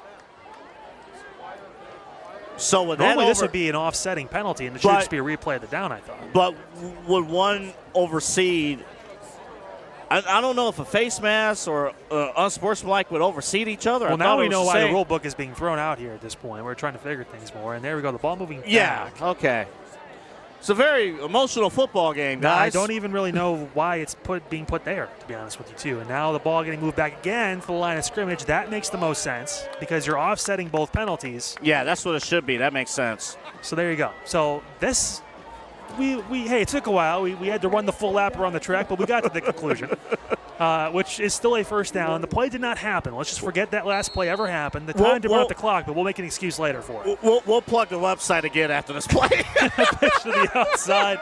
Cutting through. Big play outside for Canfield. He's down after a gain of about 8. And then a flag in the backfield. That may be coming back. Uh-huh. Yeah. I'll tell you. This is well, we all got a year older, but the play happened. And then that play happened, and there was a hold, I believe, on the backside. So that ball going to move back, and that should be a 10-yard penalty. Yeah, that is not an offsetting. Don't have to worry about that one. Yeah. We can call that one as we see it. Make sure you go to ChagrinValleyConference.com. Got a lot of good stuff there, a lot of great interviews and whatnot, and the CVC Athletes of the Week. Definitely check those out. Steve Herard, Sports Information Director, full breakdown. A lot of great performances across all of our fall sports in the Chagrin Valley Conference, ChagrinValleyConference.com. All right, so 1 point, 50-yard touchdown pass taken off the board, an 8-yard run on first down taken back. It's first and 20. Go to the outside. That one is caught. Beto still working through, going to get spun down at the 45-yard line. So give him a gain of about 5. Second down upcoming. You know, I have more respect for you now being able to get the sponsors in. Yeah. I'll try to get one plug in. Well, to be fair, you had a very interesting situation unfold on the field, partner, yeah, so I understand. It's okay. Thank you. Timing is important. Yes, it is.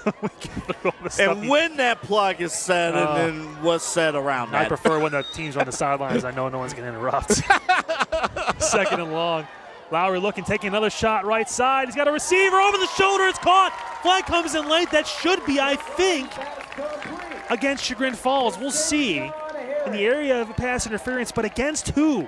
There was some pushing back and forth.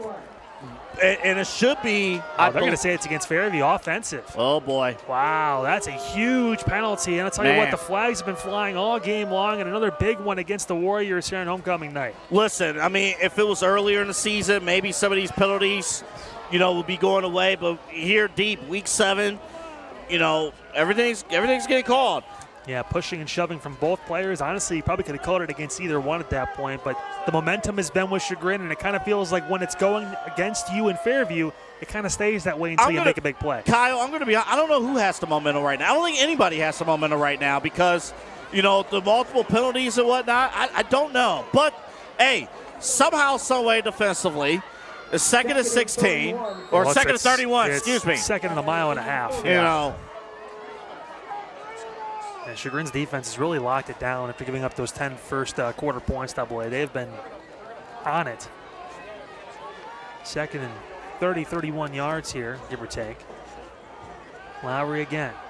Looking, another deep shot. It's got a receiver through, and it's intercepted. Did he bring it in? No, he dropped it on the sideline close to the bottom of your screen. The second time this game, the ball was in and out of the hands of Ryan Curtis. Double had the ball, just couldn't control on the way down. It fell out right as he hit the ground. Incomplete pass. Oh. And he's like, man, I read it perfectly. Quarterback stared us down. Had it read there. But, man, great read, though. He did everything he was supposed to do there. A little bit more on the throw, and they had the receiver. Could have dropped it in for a first down, but now instead it's 3rd and 30. Here we go. Lowry in that shotgun. Try the outside, try to seam again. I imagine maybe a quick play, looking for something. There he goes. Lowry looking, going to roll, and he's going to come back to the bottom of your screen, looking off the back foot, throw, receiver back, and incomplete. Looking right there for Juju Clark, and that's dangerous when you're rolling against your body and trying to throw it while taking a shot, but that's going to fall incomplete, and yeah, some upset conversations happening over there right now for Burke Lowry, who's frustrated. This Chagrin Falls defense has been playing very, very solid AA. Pretty much from halfway through that first quarter on, it's been all Tigers. Honestly, after the turning point, if you wanted one, was the holding penalty that was actually a sack. They declined the penalty, and that was when Fairview could have went up 14-0 at that point. They had to settle for a field goal. Yeah, and the next drive, of course, got down and fumbled. As Lowry's going to punt. That one got tipped, and it's blocked. It's going to get taken at the 40. And it's touched! It's touched! Fairview has no weight down. That's still far away from the first down, so it still should, I believe, be a turnover on downs here. Even if Fairview had the ball, it should not matter because it was 4th and 30. So it still technically should be Chagrin ball. Fairview ball. I guess it offsets. There's Fairview ball there. How does that, okay. I wonder. Because a 4th down play, if it's blocked, maybe that means it turns over possession. Oh, because they touched it? I wonder if it was also touched. I believe it was. It was touched over here. Yeah, by a Chagrin Falls player. These last, I'm going to be honest, this football game is taking years. So I'm just assuming because the ball didn't go very far. So you thought, hey, 4th and 30, you thought maybe that was going to be a thing. But, hey, Fairview keeps the ball because rules. This replay is going to be very interesting. Ball's on the ground. Ball's on the floor again. And tell you what, for the 5th time, a fumble in the game, both teams. And Fairview's able to get that one back. That time, Juju Clark couldn't hold on. I don't know if there's something with the ball tonight, AA, or what. The weather is great for October football, but still. You know, Kyle, the late, great Les Levine used to always say, you know, out of all the shows, this is one of them. I'll tell you what. Out of all the games, this is certainly one of them. That's 100% now. It's a big load up from Lowry. Looking down the left side. Defender falls. No flag is down. It's clean. Still on his feet. Brought down. Beto still pushing through inside the 10 down to the 9. He fell down on the coverage. That play is complete, and it goes all the way down inside the 10-yard line. It was a clean defense, too. There was no penalty. That's the right no call there. And Fairview on the move. Finally, they needed some kind of positive momentum after, honestly, the first drive of this game, and they finally got it. Well, how's that for a 51-yard completion all the way down at the Chagrin Falls 9? Lowry hands it off inside. Weir, first carry in a while for him as it gets down to about the 5-yard line. What a play. And Lowry saying, let's go. We got to move. Let's go. Hurry up here. So they're getting the play in quickly, and they want to get right back on for the next play. They do. Huge catch by Beto on that play before. Handoff again inside. Weir trying to push his way through this time. He gets stuffed right at the line of scrimmage. May have actually lost a yard on that play. And right in there again, multiple guys, including Cole Kramer. And Kramer's been flying through the middle of that line double A all night long. So Fairview with a big chance here. I'm not sure this year, Kyle, we've had a defensive player win the player of the game. One of my votes might be going to Cole Kramer if they're able to close this out and win. Well, he's been playing great double A. You mentioned just the pressure's been nonstop. Looking to pass, throwing outside, got a receiver caught, turning, trying to get through it in. Touchdown! Warriors got in. Canfield makes the play. And like a seesaw, back and forth we go. The Warriors back on top. And that was a great play call, a great route on the flat. You see it there. Canfield's just hidden basically out there in the flat. That's the perfect play call. You only need a few yards, and that play, get in the end zone. Pat Canfield, the senior receiver, 5'9". That's how you hide. You're 5'9". Nobody can see you there, and you take the lead. You regain the lead. Huge touchdown and a 2-point conversion attempt coming up now. Now we're looking. The ball is dropped and fumbled and eventually picked up, and not exactly how you want it. Almost like he was snapped to the receiver there.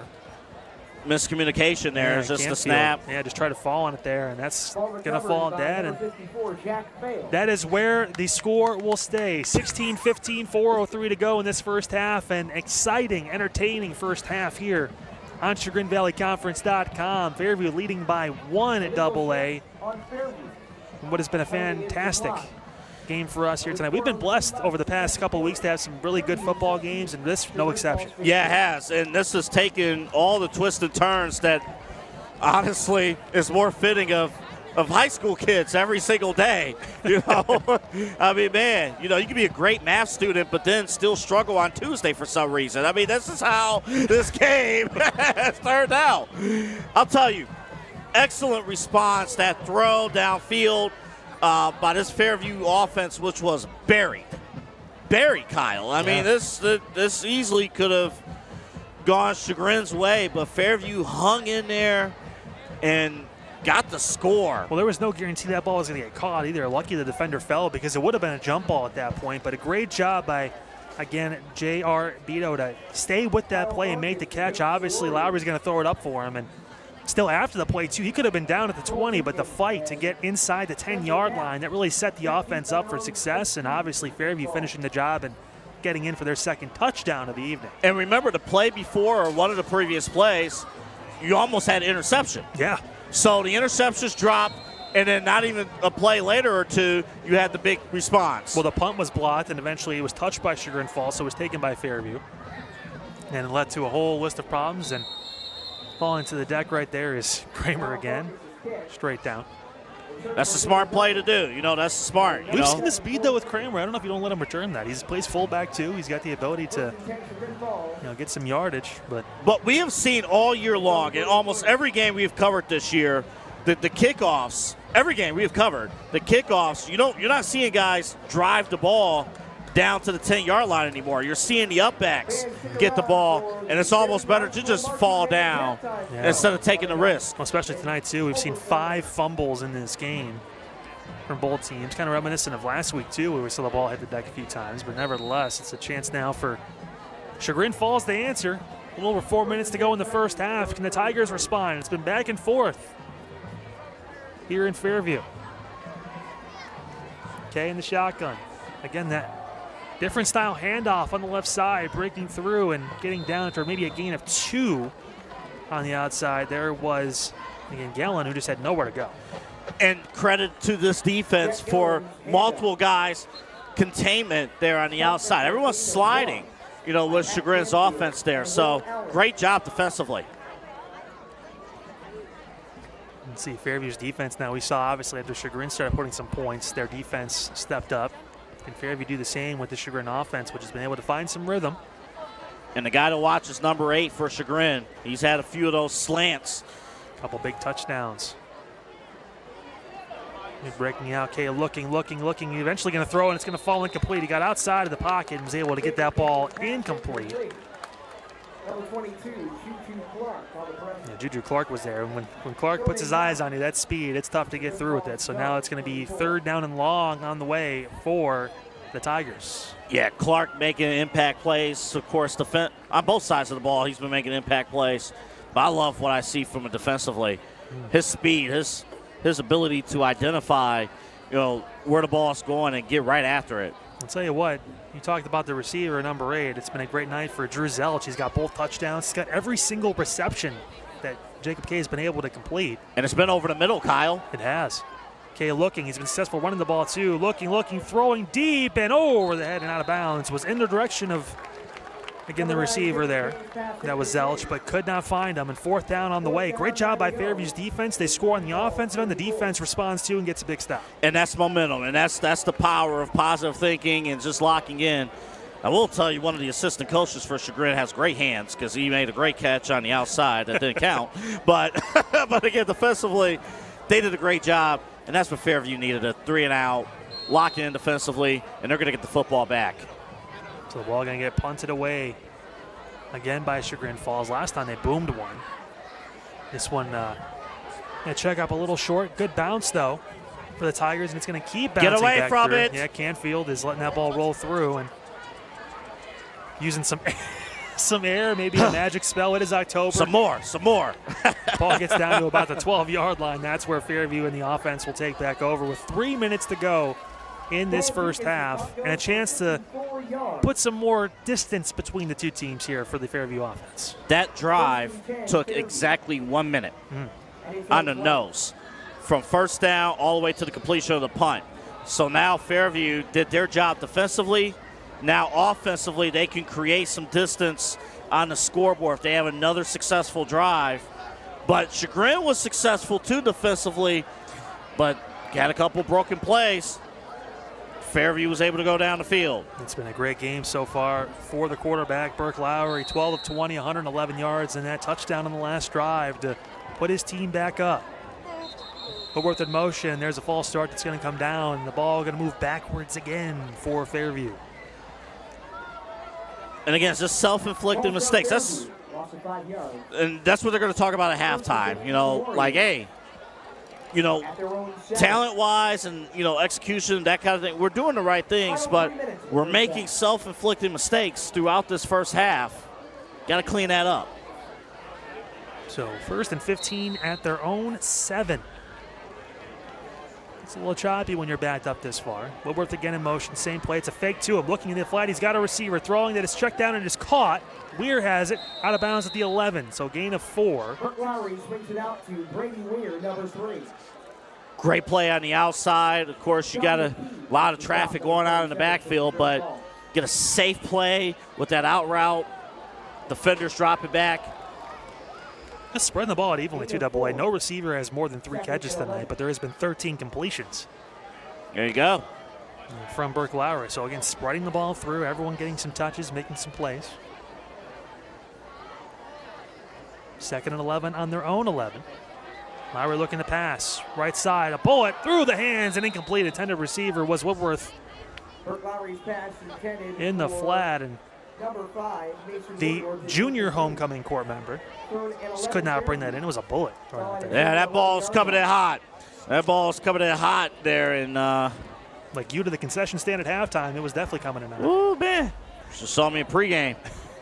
Came up with a full slice of pizza and a hot dog. I was impressed. As always, I look at it as giving back to the CVC. I never said it was a bad thing. Uh-huh. I thought it was impressive. They're down at 11 here.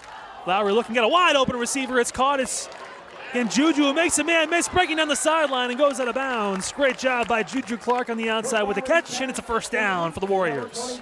I don't know if this man, I don't know if Clark plays basketball. It would make sense if he did. I mean, his agility, just what he's able to do. Their open space. That's a tough play to make, too, defensively. Yeah, really is. 3rd catch of the night for Juju Clark. That one for 16 yards and a first down. Pitch to the outside. Here come the Warriors cutting back through and nowhere to go. Solid job by the Tigers defense to stop that play before it really got started. Woodworth tried to find the outside on that pitch and had nowhere to go, AA. And they're keeping things balanced, Fairview.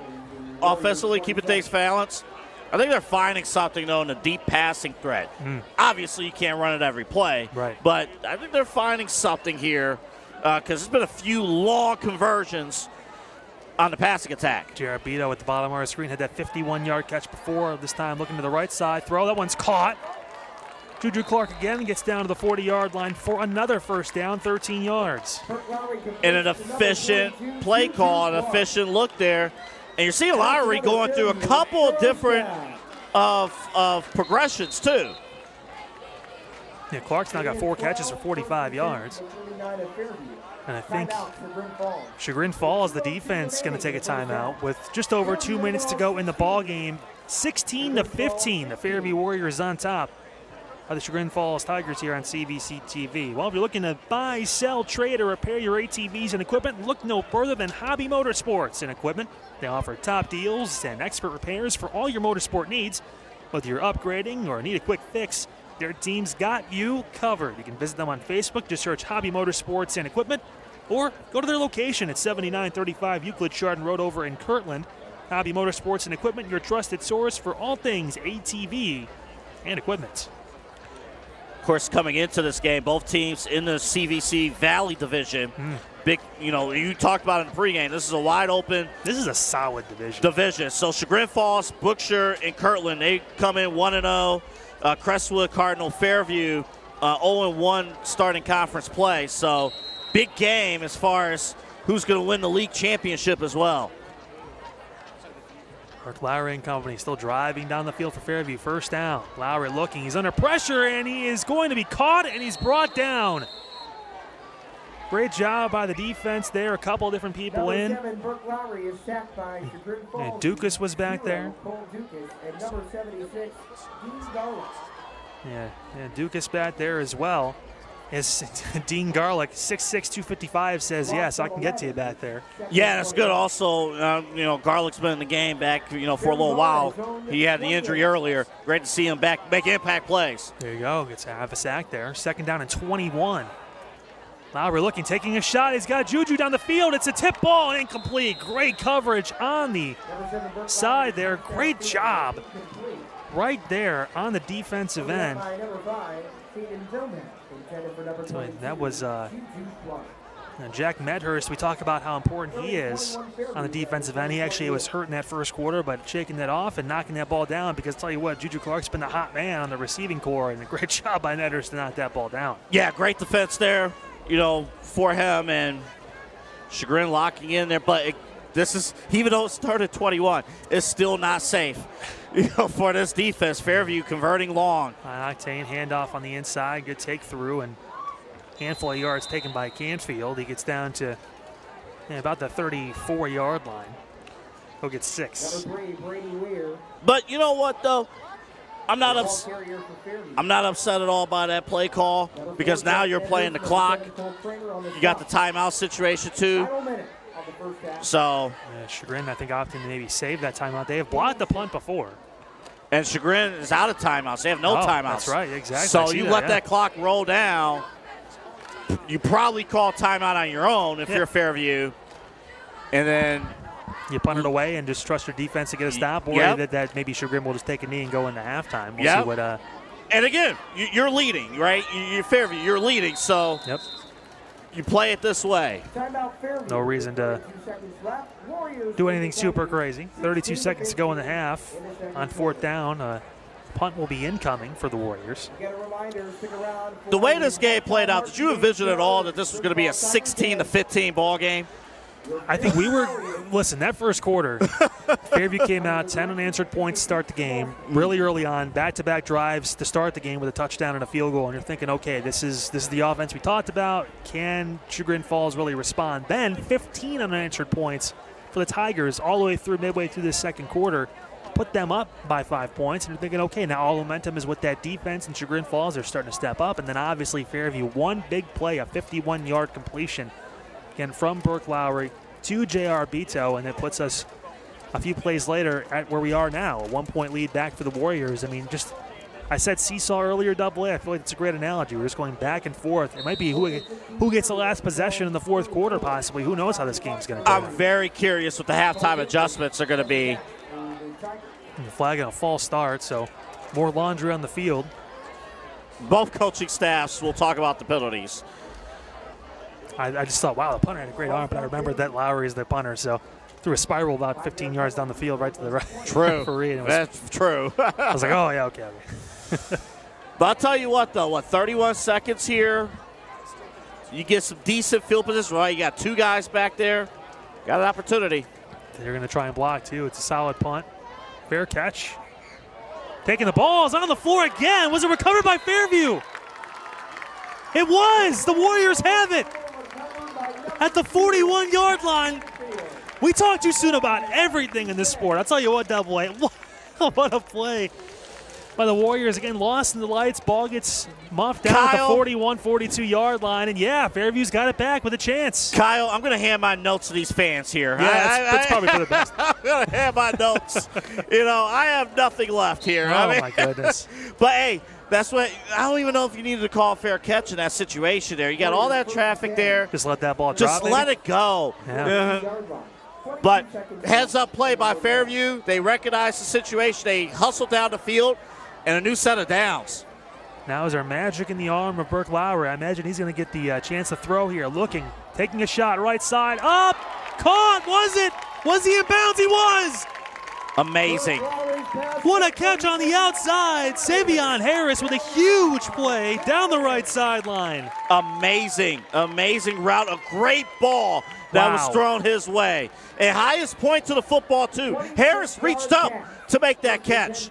And the beauty here is, Kyle, Fairview still has 2 of their timeouts. So there's still a little bit of flexibility with 16 seconds of what they can do here as they're close to the red zone, inside the red zone. Just under 17 seconds. What a throw on the outside from Lowry. Looking, throwing. Short one, it's caught. Cutting back through his Canfield down to the 11. They'll take a timeout immediately after a gain of 5. And that's okay because you know the timeout situation. So if you got 2 timeouts, it's okay to cut upside inside the field, try to get additional yards. 17 of 27 for 178 yards tonight for Burke Lowry.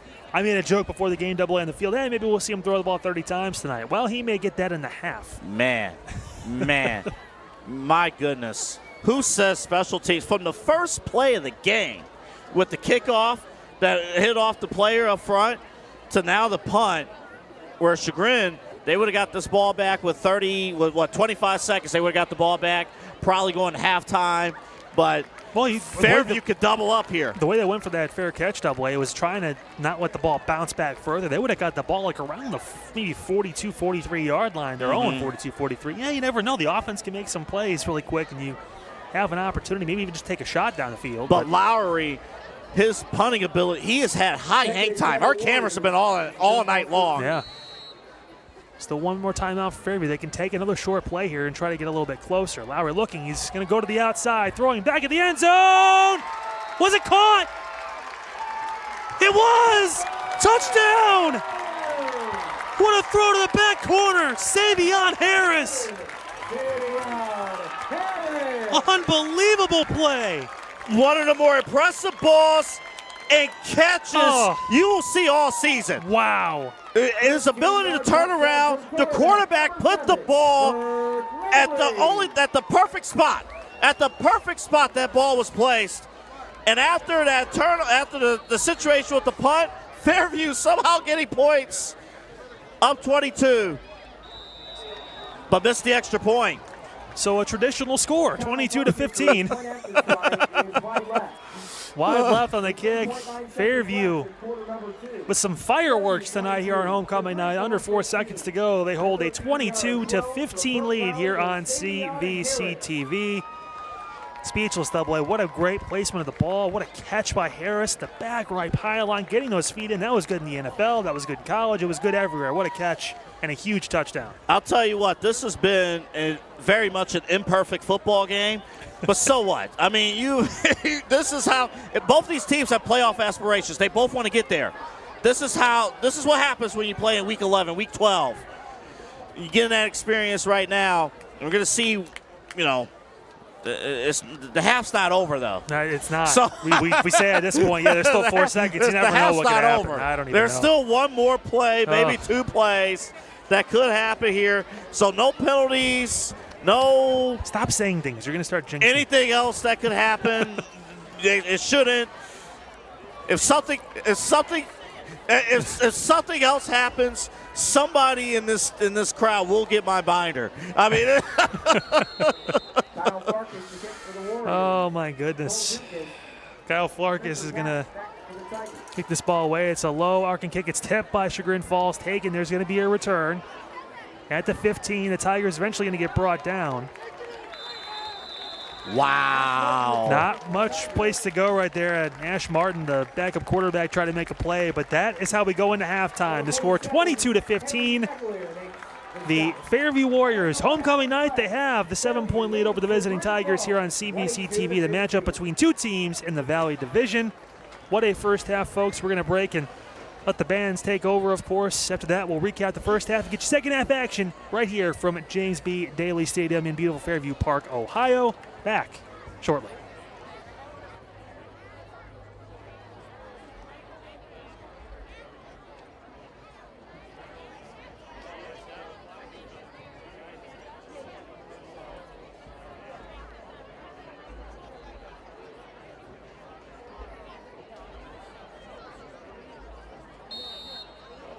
Have you ever had an unwanted guest?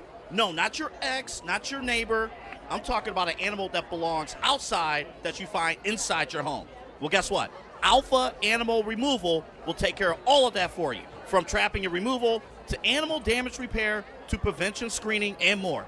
Alpha Animal Removal will ensure your unwelcome guest stays out. So the next time you need to trap or remove your unwanted wildlife guest, go to alpha-animal-removal.com.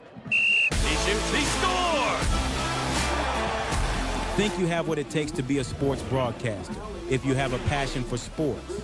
Ohio Media School can train you in just 8 short months to be an announcer, host, radio personality, and so much more.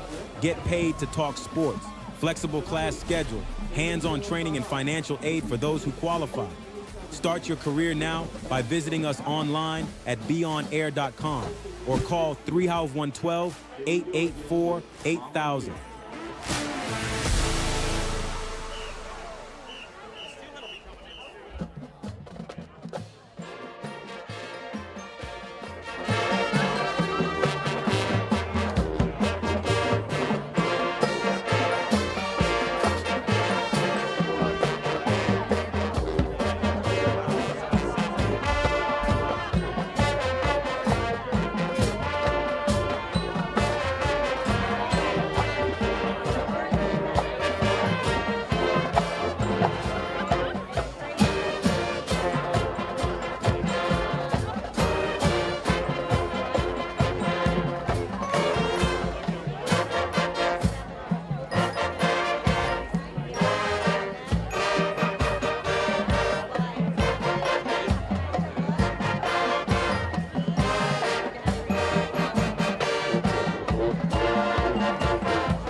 This next song will help chase the shadows away.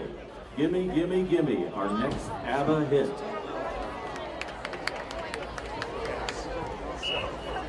Costume.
and the Marching Tigers are having the time of their lives.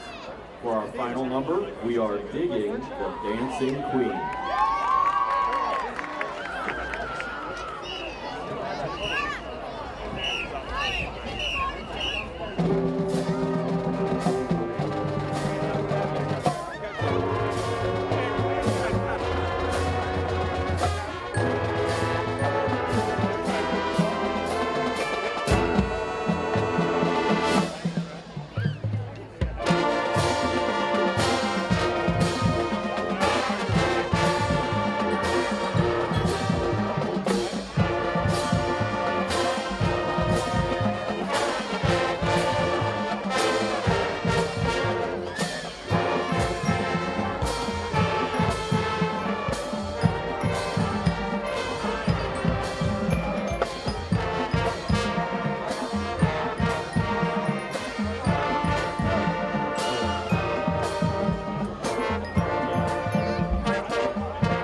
gentlemen, the Fairview Performing Arts Department is proud to introduce the pride of the Warriors, the Fairview High School Marching Band and Drill Team.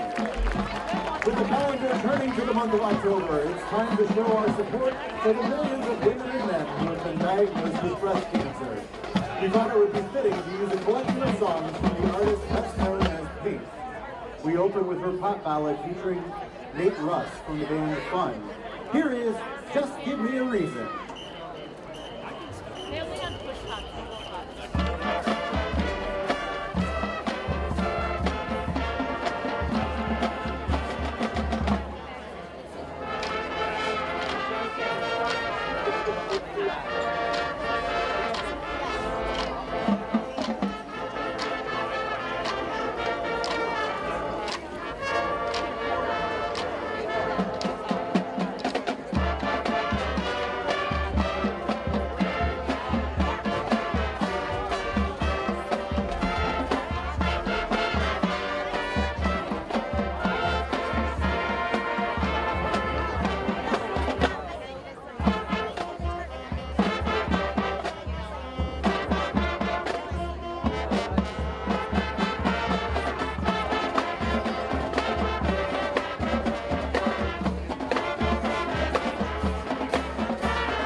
selection written by Pink was intended as a celebration for people who feel left out.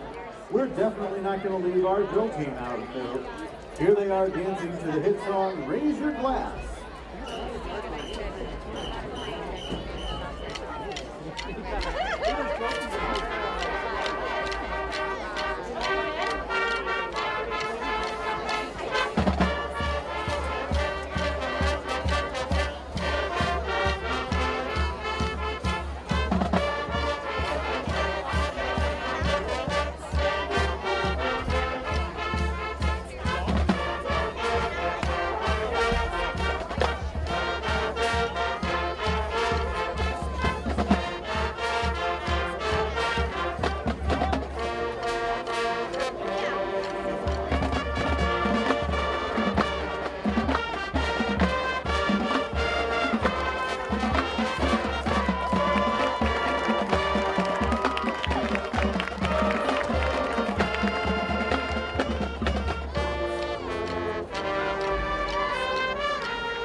We close tonight's show with Pink's #1 hit from 2008.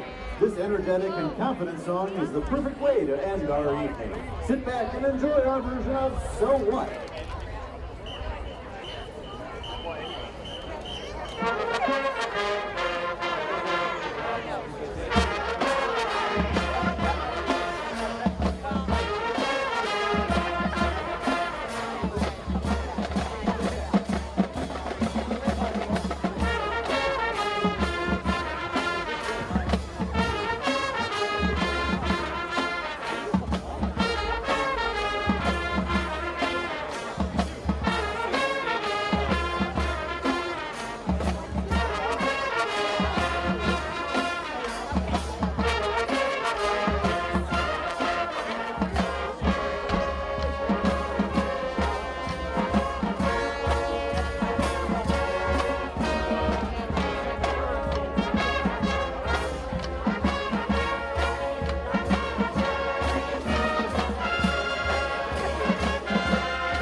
The Warrior Band is under the direction of Pete Sabostis. Drill team advisor is Jessica Atwood. We would also like to thank our parents, families, and the Fairview Park Music and Theater Association for their support this year. A very special thank you to Italian Creations for donating the band's dinner this evening. Be sure to contact them with your next catering need. We also want to send our support to Coach France and the Warrior football team. Your announcer this evening has been Kevin Soule. Be safe and go Warriors!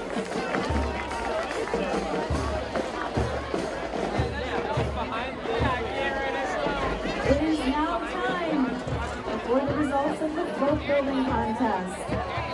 In fourth place with 371 points, the freshman. In third place with 394 points, the sophomores. In second place with 404 points, the seniors. And the winners of the folk building contest with 416 points, the juniors.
Welcome back in, folks. The score at halftime, 22-15. Fairview on top of Chagrin Falls here on CVC TV. AA, an eventful first half. We saw in total the ball turn over 6 different times, 5 fumbles, an interception. But the score, 22-15, still high-arcing. We saw, obviously, a high-octane pass offense from Fairview take center stage early on and then at the end of the first half. And again, Chagrin Falls has kind of been there for the peaks and valleys, too. It's a one-possession game as we head into the second half. It's been a great game so far tonight here in Fairview Park. Yeah, and both teams, of course, they understand and they know, like, hey, we got to clean up on the penalties. But to this point, a lot of things happen. That's why it's almost like, how's this a football score? But you saw the difference with the special teams. Of course, the last drive where Chagrin Falls, they went for the fair catch. They didn't get it. There was too much hang time with the punt. The returner touched the ball but couldn't catch the ball. And Fairview was able to score and build on their lead, but you had the missed extra point, too. As you mentioned, a ton of turnovers, but it's a matter of, okay, now, who can relax, calm down, and attack their game plan, see we're in for a great second half. I mean, it's been a fantastic first game. Let's talk about the quarterback play, because both quarterbacks have been able to find their rhythm in certain parts of the game, maybe a little more so for Burke Lowry in this Fairview offense. 18 of 28, 191 yards and 2 passing touchdowns. He also has that rushing touchdown, too. That was the first drive of the game where he ran one in a quarterback sneak 1 yard for a score. He's had a great night. On the other side, Jacob Kay, not as many attempts. He's only 4 of 8, but 64 yards, 2 touchdowns, and that 1 interception. He's been a big component, too. Big plays, obviously, and, of course, the receiver, who has been the only man to catch a ball tonight for Chagrin Falls, has been Drew Zelch, number 8. All 4 catches for all 64 yards and both touchdowns, AA. That's been the 1-2 punch they've needed, along with Kay's legs, to keep them in this game. Yeah, and I'm glad you pointed that out, too, because Kay, his legs, like it is an offense as well. But I'll tell you, one of the best catches we saw all year as far as, like, playmaking-wise was from Harris from Fairview. That corner touchdown. And it was a perfectly thrown ball by Lowry there. And I'll tell you what, these fans here, we got young fans right next to us. They are excited. They're almost my height now, which scares me. They are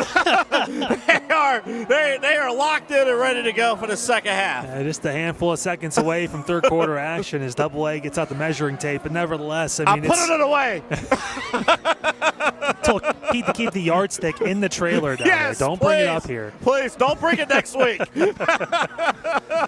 A fantastic game, and the defense is AA. Early on, it was obviously Fairview stifling it was 3 plays and 2 turnovers for Chagrin Falls offense. On the other side now, it looks like Fairview's defense starting to pick things up and giving up 15 unanswered points. I mean, it could be who gets the best stop, the latest stop in this fourth quarter coming up in the second half. The last possession, who's going to get the ball and who can make the play on either side to really finish this game. And I'm watching the DBs. I think the defensive backs on both of these teams have been really impressive. But who's going to make those big plays, as you mentioned, Kyle, in the backfield? There have been a lot of these plays where the quarterbacks have not been able to find who they wanted to find because the DBs have been locking down on these receivers. So it's up to receivers to get themselves open, make the spectacular catches, and the quarterbacks to find them. And we've seen some spectacular catches from both sides. Obviously, we already talked about what Drew Zelch has meant to Chagrin Falls tonight. On the other side for Fairview, I mean, take your pick. J.R. Beto has made some great catches. Savion Harris had that great catch in the back of the end zone right before halftime to build this lead for Fairview. I mean, it has been fantastic to watch the quarterback and receiver play tonight. And obviously, the offense is looking to clean things up because there was a lot of turnovers in that first half. If they could do that, we could have a very high-scoring game tonight, AA. If you couldn't tell, tonight's homecoming, and there's a lot of energy here at the stadium. Low line drive kick, and this time Chagrin Falls will let that Taylor out of the end zone, so the ball will get placed at the 35-yard line, and that is where the Tigers will start this third quarter and with possession. And sorry about that, Kyle. That's one of the adjustments you've seen right there. You know, in the first half, one of the Chagrin guys would take that football, communication, let that ball go out of bounds, start with clean field position for the Tigers here in the second half. And obviously talking to both coaches AA leading up into this game this week, kind of similar approaches when it came to the mindset going into the game. Hey, we're going to have a movie quote. We're going to have, this kind of setup. There's going to be a theme going into the week. What do you think was said at halftime for both coaches? I mean, I can only imagine what was going on in that locker room. Probably the same, probably both. But remember, both these teams, they scrimmaged each other. Even though Fairview is new to the CVC, right, they had a scrimmage against each other a year ago. Yeah. These quarterbacks obviously a lot younger, but still getting to see these teams a little bit. First down, handoff, inside, nowhere to go. Great job by Fairview's defense. Oh, he's feeling himself too. That was Jack Gillen with the carry, and actually going to lose a couple yards on the play. Danny O'Neal feeling himself there defensively. I'll tell you what there too, hey, celebrate, you make those big plays, get in the backfield there, beat the guard, beat your tackle, and slip right in. We talk about the momentum going back and forth in that first half, trying to build that, get your teammates fired up too.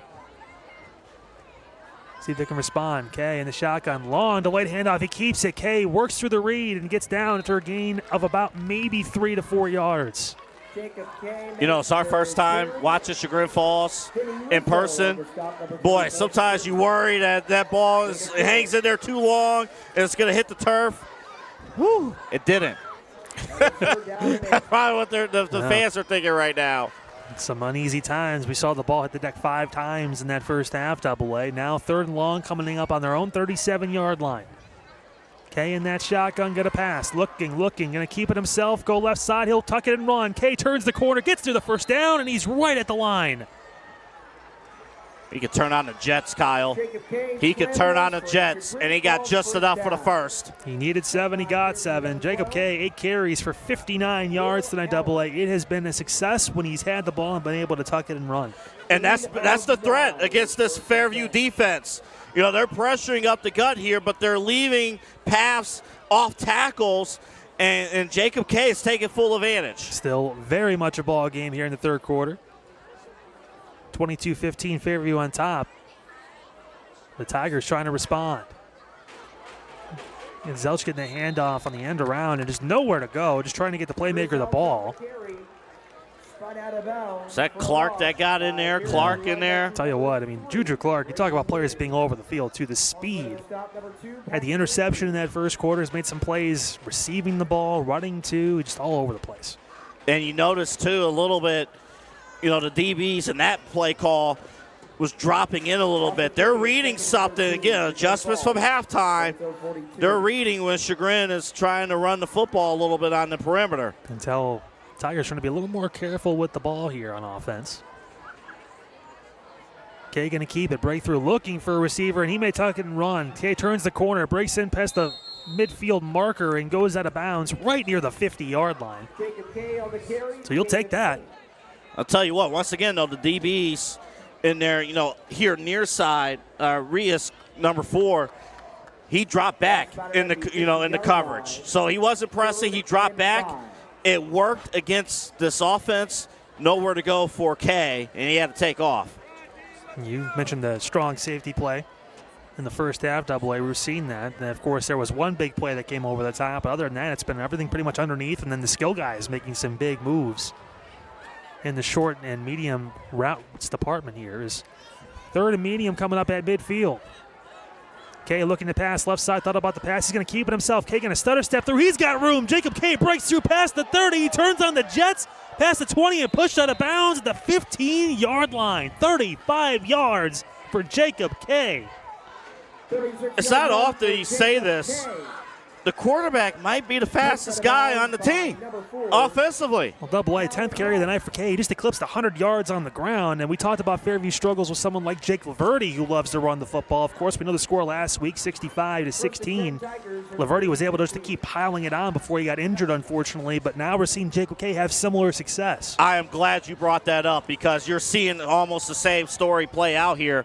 How can this defense handle another mobile quarterback like Laverty last week? Yes, he's been able to keep the pass relatively in check, but now it's the run game. And Gellin lost the ball, but was able to track it down.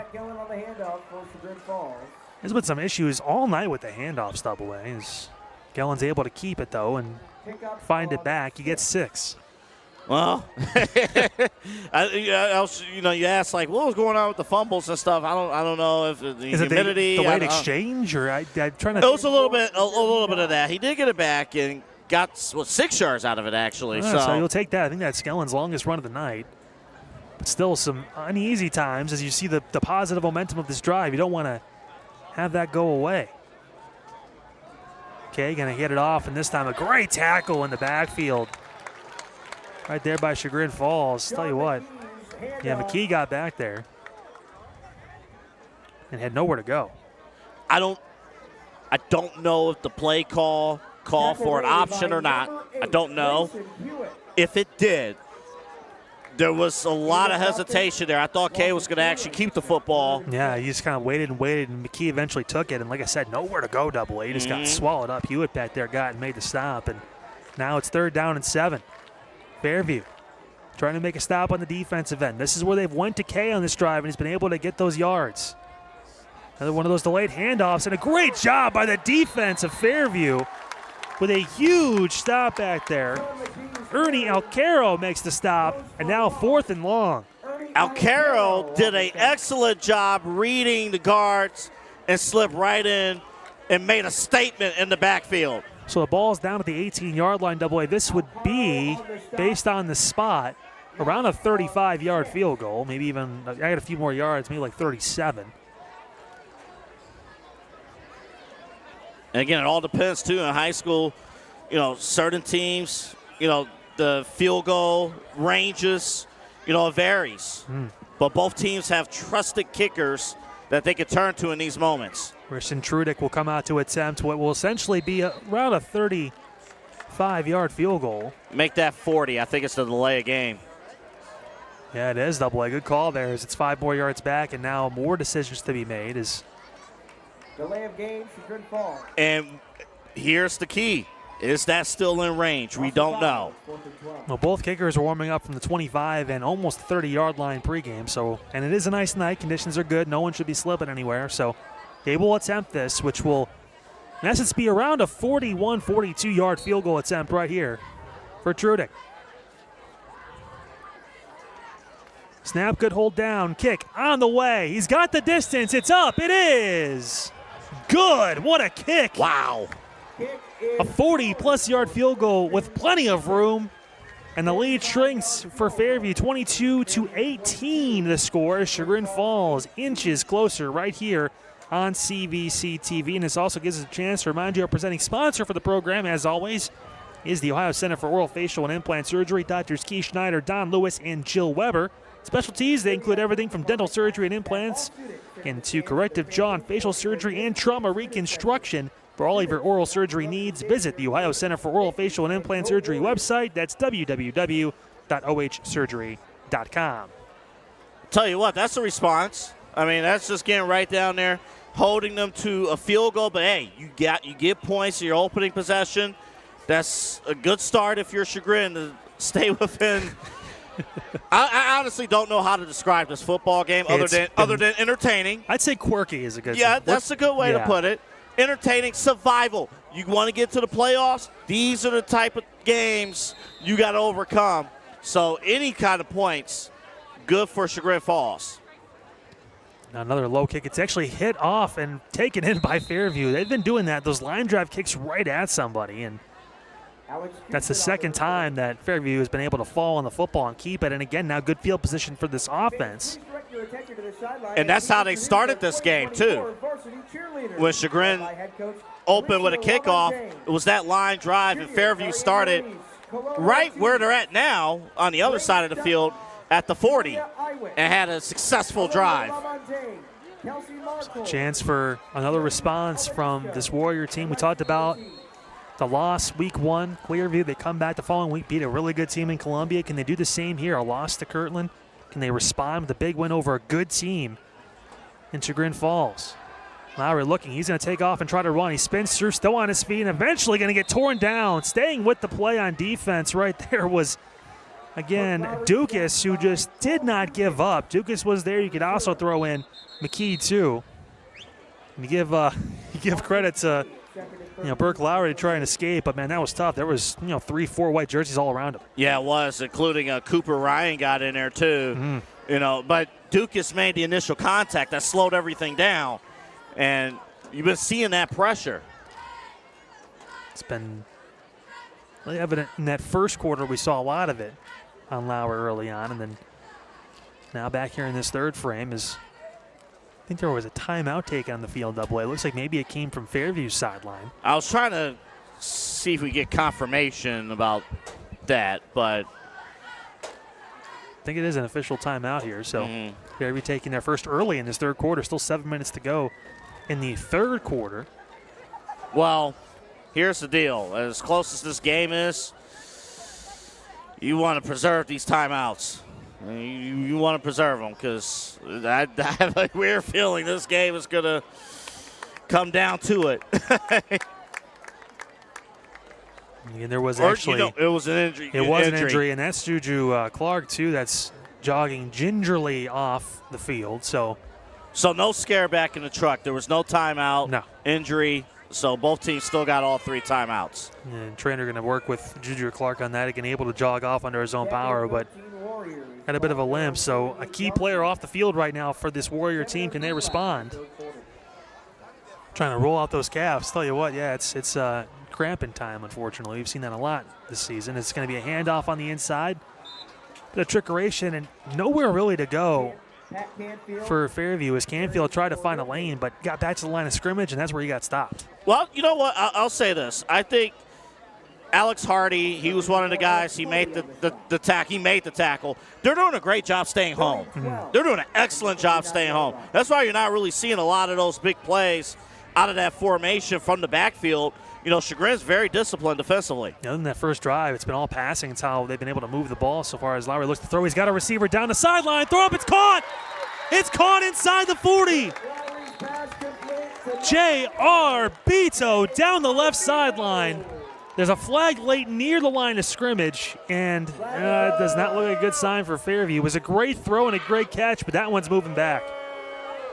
Oh, tell you what, there was definitely one person who was not happy about that one. That was Coach Rance on the sideline. He was Coach Rance ain't having anything with that. Yeah.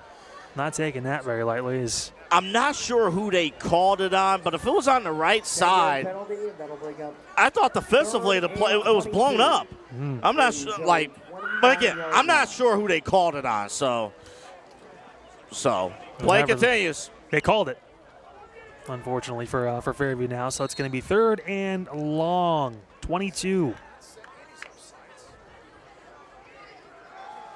Lowry again going to step up in the pocket, roll out to his right. He's looking. Going to stutter step through, try and find someone, get someone to drop off, throwing in a triple cover, and it's up, tipped in, almost intercepted on the backfield.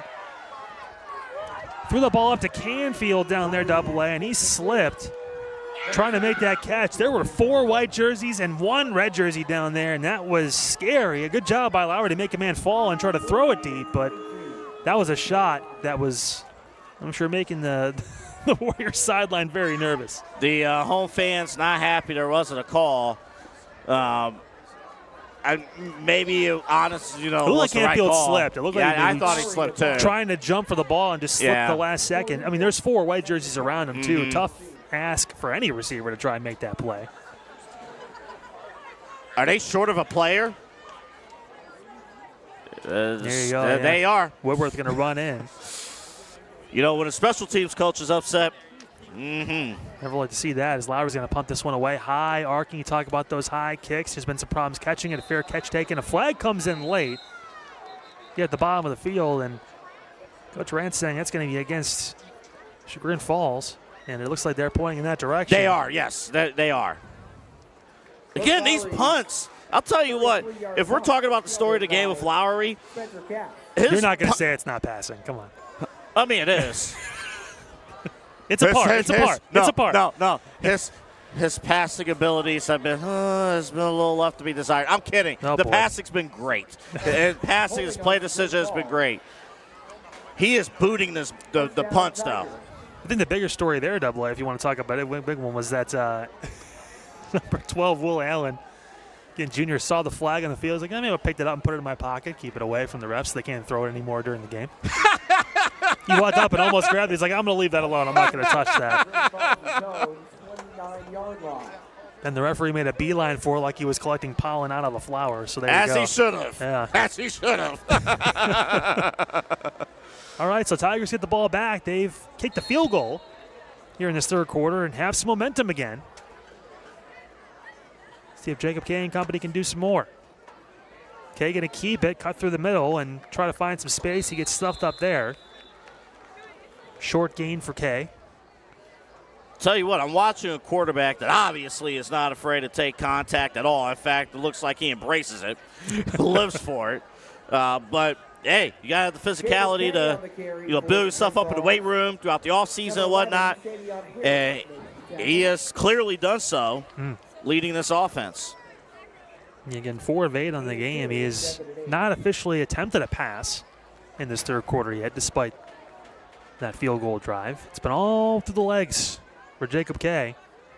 104 yards on the ground. And it's going to be a reverse. Take it in, and they got some room to run. That's the playmaker. Yeah, there it is. Great job by Zelch past midfield down onto Fairview territory. What a good carry there by Drew Zelch. We see him make the plays in the receiving game. Now, obviously, with a end around, a double reverse there, and a huge gain. Yeah, he did a great job. Kay did a great job, too, waiting there in the backfield. That's well coached. Waiting there in the backfield and then getting ready to, get the blocks. But Zelch, his athleticism, we saw him over the middle of the field get touchdowns. Now the big end around for the first down. Well, the speed, too, from Zelch, too. Took off, shot out of the cannon and got all the way down past midfield. Amazing. You'll see that if you're Chagrin Falls, building some momentum on offense now. First down on the other side of the 50. Kay looking. He's under pressure. Still going to throw to the outside. Is it caught? It was. What a zinged-in pass there right near the bottom. A great job again, Zelch, with his footwork. Again. His feet, able to just stay right in there. Wow. He did a great job staying in bounds, and like you mentioned, Kyle, a great throw to give him the football.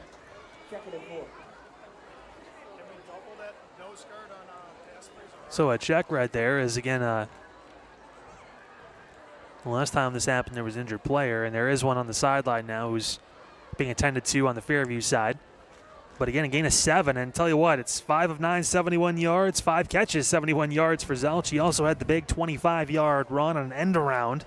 He's been the big playmaker tonight, as well as Jacob Kay with his feet that have been able to keep Chagrin Falls close in this game, AA. And you're right, and the thing that you mentioned a few minutes ago about Fairview for the second week in a row facing a mobile quarterback, Laverde last week and Kay this week, they are being challenged.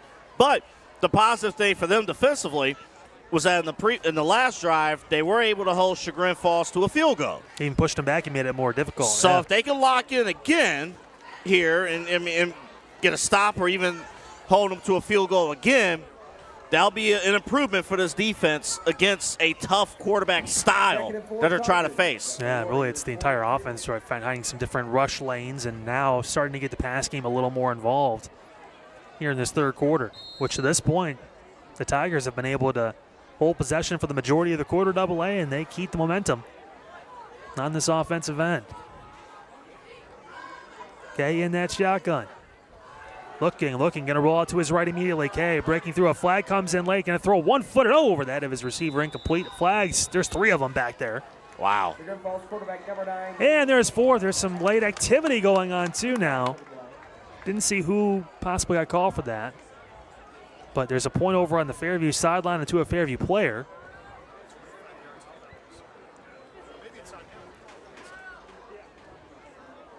One of the players getting a stern talking to out there. Yeah, very. Okay. I've never seen that before, actually. That's a first for me. Listen. It was probably, I don't know. There's a reason for everything. We talk about it at the end of the day, too, AA. Listen, kids on the field. Kyle. So there was a time I actually had to run score for junior high volleyball. And I thought I was doing an okay job. And then I got lost in the game. I started paying attention to the game and forgot to keep score. And the parents and the fans let me know very quickly. Oh, yeah. What are you doing? Well, so there was a hold AA, then there was unsportsmanlike conduct. So the ball going to get placed, I believe now, and this is where it sits at the 37-yard line. So and it should be a first down. Would both penalties be enforced here, or just a higher tier penalty? I stopped trying to figure that out a long time ago. Well, we're going to find out. I mean, they've picked up the flags. The ball's been placed, so I'm assuming that's where the Tigers will keep it. I think Coach Rance wants an explanation too. I think they both called it on Hardy. Hardy was a very obvious one. Trying to figure things out. And so normally if the penalties, again, they usually offset, so it's just a repeat of the play. But it's on the same team. It's on the same guy. Well, they pointed against. They said a hold on one side, and they said it was unsportsmanlike conduct on Fairview. So okay. It was a hold on Chagrin, then an unsportsmanlike on Fairview. So it normally offsetting so penalties. That should be an offset. We had this situation earlier in the game. This time it looks like they're lining up for a first down. So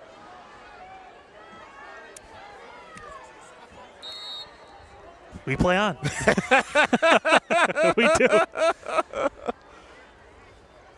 Zelch in motion. It's a fake. Hayes going to keep it and try to get to the outside. Great chase down tackle out there. The speed on the outside by Clark to get there and make the stop. LaMarcus Clark did a great job staying with it, too, because Kay tried to stiff arm him. And Clark was able to just stay within range, be more of the aggressor, and make the play defensively. Great job by Clark. We've seen his explosiveness and willing to get physical on the offensive end. Defensively brings it, too, and Kay actually loses a yard in the play, so it's 2nd and 11 on the Fairview 38-yard line. 3.5 minutes to go in this third quarter. Kay in the shotgun, looking to pass, stepping up, now stepping out to the left side, throwing against his body, slinging it through, almost caught but incomplete. In and out of the hands of the intended receiver out there, that was Kaz. I should say Medhurst, rather, Jack Medhurst on the outside that couldn't bring that one in. You know, Fairview up front has been doing a very good job all game long of bringing discipline pressure, to Kay. That's why he's pretty much had to tuck it and run, or, he hasn't had a clean ball except for a few to Zelch in the pocket. So, this Fairview, credit to them up front. Their front seven created a disciplined blitzing attack up front. Well, Kay hasn't been able to get to the outside. A lot of his runs have come from down the middle of the field, kind of slicing through because they've been containing him in the pocket or again covering the edge. We'll see what happens here as Kay looks to step up. Again, rolling to the left, under pressure. Kay buying time, going to cut back in. Big block, and he's got lots of time on this side of the field and some blockers in front. Kay going to take off and run, turn the corner, and get the first down. A long play for Jacob Kay. Maybe he ran a half mile there, but he got the first down. Well, great job by Kay, of course, and just staying with it. The DBs, for the most part, did their job. There was a receiver open in the far corner, but by that point, Kay was on the other side of the field, so he couldn't see him. And, but it's the first down. When you have that much pressure or coverage and you let Kay just handle business there in the backfield, at some point, you don't need to give him that much space for him to get a ton of yards. Well, like a kid in a candy store, he had 3 blockers in front of him and a lot of green space, and Kay was able to get 12 yards and move the chains for a first down. He's got 115 yards on the ground tonight. It's actually a street yard, like football play, going across the field, running, and you get the blocks to get those extra yards.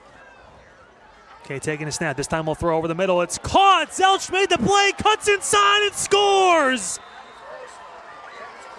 27 yards for a touchdown, his 3rd receiving touchdown of the game. What a play right there from Drew Zelch. Kyle, it happened again. Oh. It squeezed through. It was almost picked, but it squeezed through, and it's the one play that has worked offensively, passing-wise for Chagrin Falls. That exact formation, the exact same route, and the exact same result. 6 points on the board for the Tigers. Zelch has all 6 receptions today, all 3 receiving touchdowns, and Chagrin Falls has pulled back in front. Snap, good, extra point on the way. It's up, and it is good. 25-22 the score. The Tigers retake the lead here on CVC TV. Well, if you're looking to break into the exciting world of broadcasting, film, or digital media, the Ohio Media School here in Cleveland offering hands-on training to do so. Everything from TV and radio broadcasting included, as well as audio production, sports broadcasting, and more. Their real-world approach, taught by industry professionals, ensures you're job-ready in just about 8 months. Located conveniently over in Valley View, the Cleveland campus is your gateway to a rewarding career in media. Visit beonair.com to start your journey today. I can't believe, Kyle, that it happened again. I mean, just that route. And again, the defender almost jumped in and made the interception, but Jacob Kay threw the perfect ball on target to Zelch. And that connection, Double A, has been fantastic. We've talked about the relationship between the receivers and the quarterback on the other side. Obviously, Burke Lowry and his – seems like he has like 70 targets.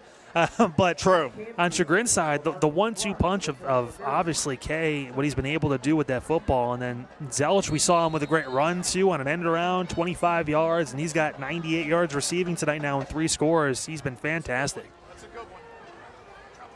That ball going to drop at the 20 and be taken here.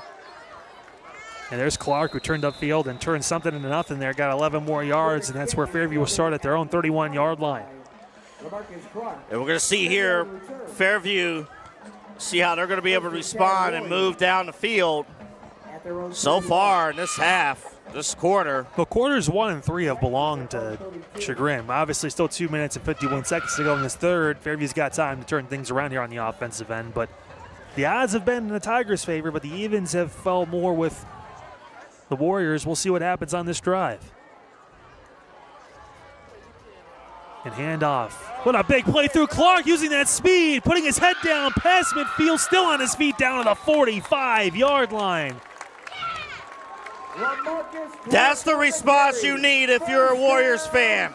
Look at him. Look at his strut. Look at the confidence that he has now after that big run. Wow. And the blocking set it up. And they went immediately to the first option, and there was no hesitation from LaMarcus Clark. Went right up the gut. A lot of yards already in Chagrin Falls territory. Longest run of the game for Fairview, over 23 yards on the play. Lowry looking to pass, throwing right side at the dump off, and it is incomplete. It was in the area of Canfield. And again, while that was an incomplete pass, that ball, either his receiver was going to get it or nobody was going to get it. You can live with that, play another down. We were talking about how to clean up all those turnovers for the first half. That's one of the ways to do it. Don't give the other team an opportunity to get the ball back. 18 of 30 on the night for Burke Lowry, 191 yards and a couple scores. Watch where the safeties line up and where they're going to drop, even the linebackers too. Now we're going to pitch to the outside. Canfield, he's going to get brought down. Great job. Canfield got to the outside, but a host of defenders there. Getting in for Chagrin Falls. Caden Villeneuve, one of them, number 5. And another one, number 3, Spencer Cass. I was actually watching Cass on that play just to see where he was going to line up based on the alignment. And again, Chagrin, what they've done all game long, stay home. Cass read the play perfectly and reacted immediately. Impact player, the senior. All right, here we go. 3rd down and long coming up for Fairview. Momentum on offense. Taking a shot, a receiver breaking through. It is in and out of the hands. Incomplete. I'll tell you what, J.R. Beto had that one tracked down and just could not come down with it. That battle between Beto and Curtis on the outside, that has been something all game long, and that's going to be a factor in the final result of this game. Injured player down on the field. We'll actually take a break with that really quick. And if you ever had an unwanted guest in your home, I'm not talking about you, Double A. I'm talking about an unwanted wildlife guest. Yeah, not you. Yeah. You're always welcome to my house, buddy. Alpha Animal Removal, again, that's what we're talking about. They're Northeast Ohio's #1 service for animal control. They even specialize in the exclusion and humane removal of things like bats. That's right, that is a thing. Bats in Northeast Ohio. Yes, it is. Tell you what. You'd be surprised. Again, if you need your wildlife guests to be safely trapped and removed, go ahead and visit alphaanimalremoval.com. That's alphaanimalremoval.com. I mean, these matchups, I got to tell you, I mean, back and forth, and that receiving matchup there, you know, like, that's been a battle all night long. It really has. But, I love, again, how Fairview has kind of responded, but it's going to be 4th down. Kind of see what they're going to do. Well, that's Jack Medhurst, who is limping off the field. The cramping has been a thing for both sides again. We've seen that really more this season, I think, maybe than ever, Double A. A lot of these players going both ways, playing offense, defense, even some special teams too. I mean, it adds up. Well, and this is also the impact of starting the season a week earlier, that's been in place since 2020. And Fairview on the other side of the 50, looks like they're going to go for this. Now, again, don't forget, Burke Lowry is the punter. So if he doesn't like to read, he could always back up and kick it away if he wanted to. But he's taking that snap as the quarterback. Lowry looking, throwing, right side, going high. Receiver high arcs it, and that is incomplete. Or did he catch it? I thought it was incomplete. Yeah, you're right. It looked like Savion Harris didn't make the catch. They're saying he did. Harris bobbled that ball in the air, and he caught the ball. You're kidding. Harris caught the ball. And that's right at the 1st down marker, and Fairview's going to get the 1st down. I'm not sure if we have a replay on that. If we don't, it's okay. But wow, that is telling.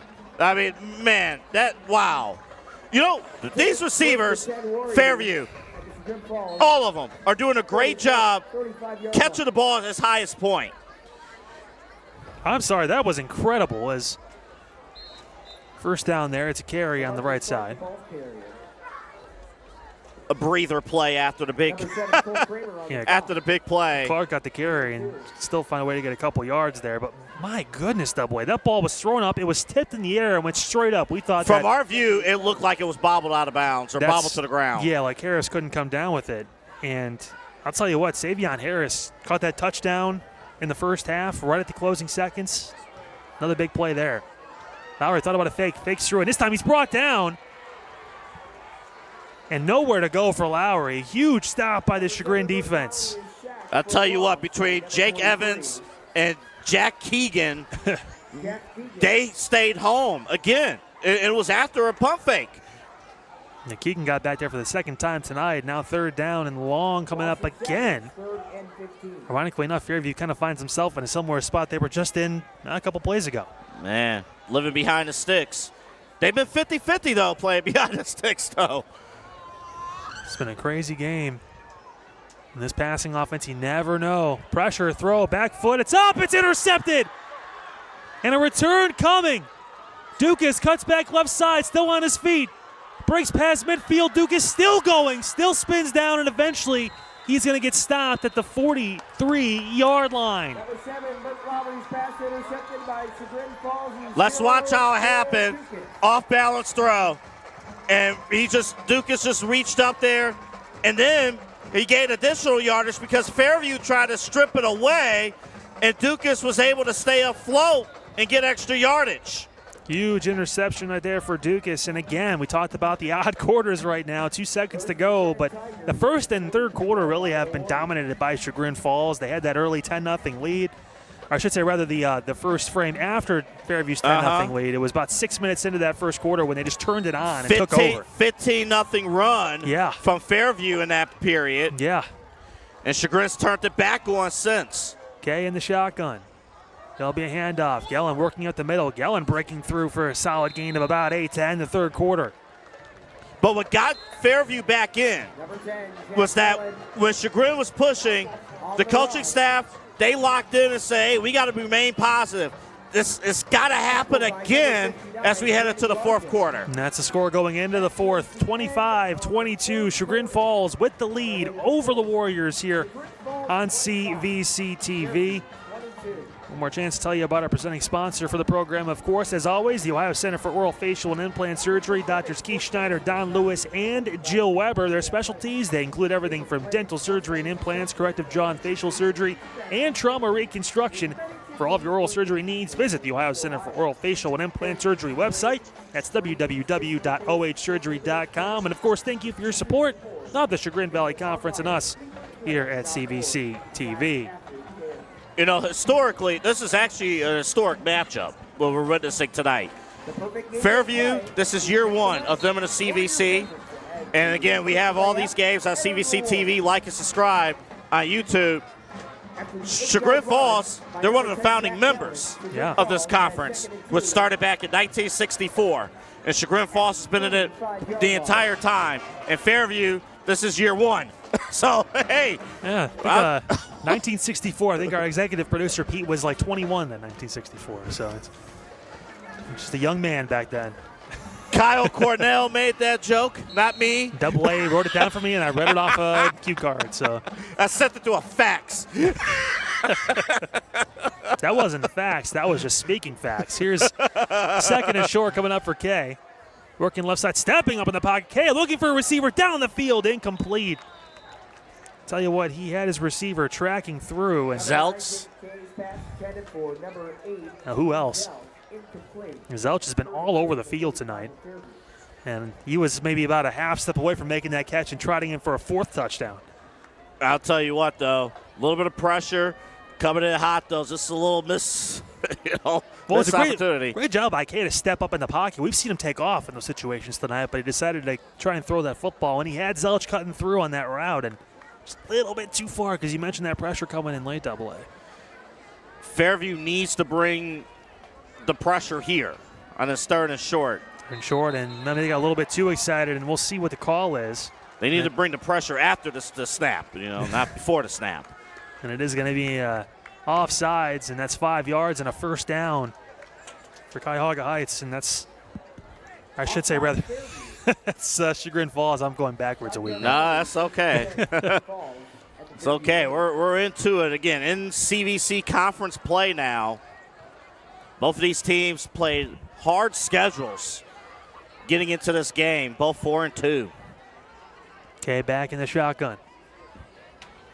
First down and momentum staying with the Tigers right now. Taking a shot, right side, looking, receiver. It is caught on the far side. Medhurst. Tell you what, Jack Medhurst has had issues all night with cramping, but this time, no issues. What a catch. And at that time, he snagged it. Highest point. Great ball placement by Kay. Great route. A little bit too much cushion there by the defender. And when you have that, you give that opportunity. You create that window. And Chagrin offensively, you know, they're in lockstep of each other right now. First person to catch a ball not with the last name Zelch tonight for Chagrin Falls, and an opportunity now inside the 5 to try and score. It's direct snap to Zelch. He turns the corner, right side, lowers his shoulder, in for the touchdown. He caught 3. Why not run for one more? A 3-yard score right there for Drew Zelch. And he did a great job. The blocking was on point. Look at this. Just the speed, the second level. Oh, great kick out blocks too there. Spencer Cass, one of the guys, getting the blocks there on the outside. Great job of the score. Chagrin taking full advantage of the big play. Up 9 here in the fourth quarter. Fantastic job by the Tigers as they now hold a 31-22 lead, 11-19 to go in the game. Bit of a high snap, kick on the way. It's a line drive, and it is good. It sneaks through the left upright. The score now 32-22. The Chagrin Falls Tigers on top of the Fairview Warriors right here on CVC TV. The game last week between Fairview and Kirtland, the first half, it was a competitive ball game. And then Kirtland did Kirtland things. You know, let's acknowledge, everyone does. They did Kirtland things. But this is different. This is different here. How's Fairview going to respond here in this second half, in this fourth quarter, where they had those extra points before the half, but nothing here in the third quarter, and then giving up the score to start the fourth. For as well as the offense has played, it seems like, through certain stretches of the game, AA, it's kind of went quiet a little bit. It's very quiet on the offensive side of the football, and a challenge now for Coach Rance and company to try and figure things out as this is do or die time right now, down 10 here in the fourth quarter. We were talking about how out of sync Chagrin was offensively in that first quarter, like very. And it was a play difference, right? Like for every, 20 plays Fairview had offensively, Chagrin had 3 plays and 2 turnovers. You know, and from that point on, Chagrin has slowly but surely cleaned it up, but it's like they caught fire, and Fairview is having a hard time stopping it. Yeah, this second half, literally and figuratively, has been all Chagrin Falls to this point with just under 11 and a half minutes to go in the game. Warriors trying to turn their fortune now with this possession. Another line drive, low kick. And that one will go out of bounds. Looks like there was some folks maybe that thought that ball was touched, but went out of bounds, and it should be placed at the 35, I believe. I was going to say, even if it was touched, I mean, ball goes out of bounds. Well, if the ball's touched, then it should go out of bounds after where it was touched, right? That would make sense, but looks like it wasn't, so 35 is where the ball is going to get placed. And a chance for the Warriors and quarterback Burke Lowry to try and figure things out, AA. It's been an interesting night. We talk about throwing the ball as much as Fairview does. 19 of 33, 202 yards unofficially, 2 scores. And the last possession, off the back foot, that interception, costly.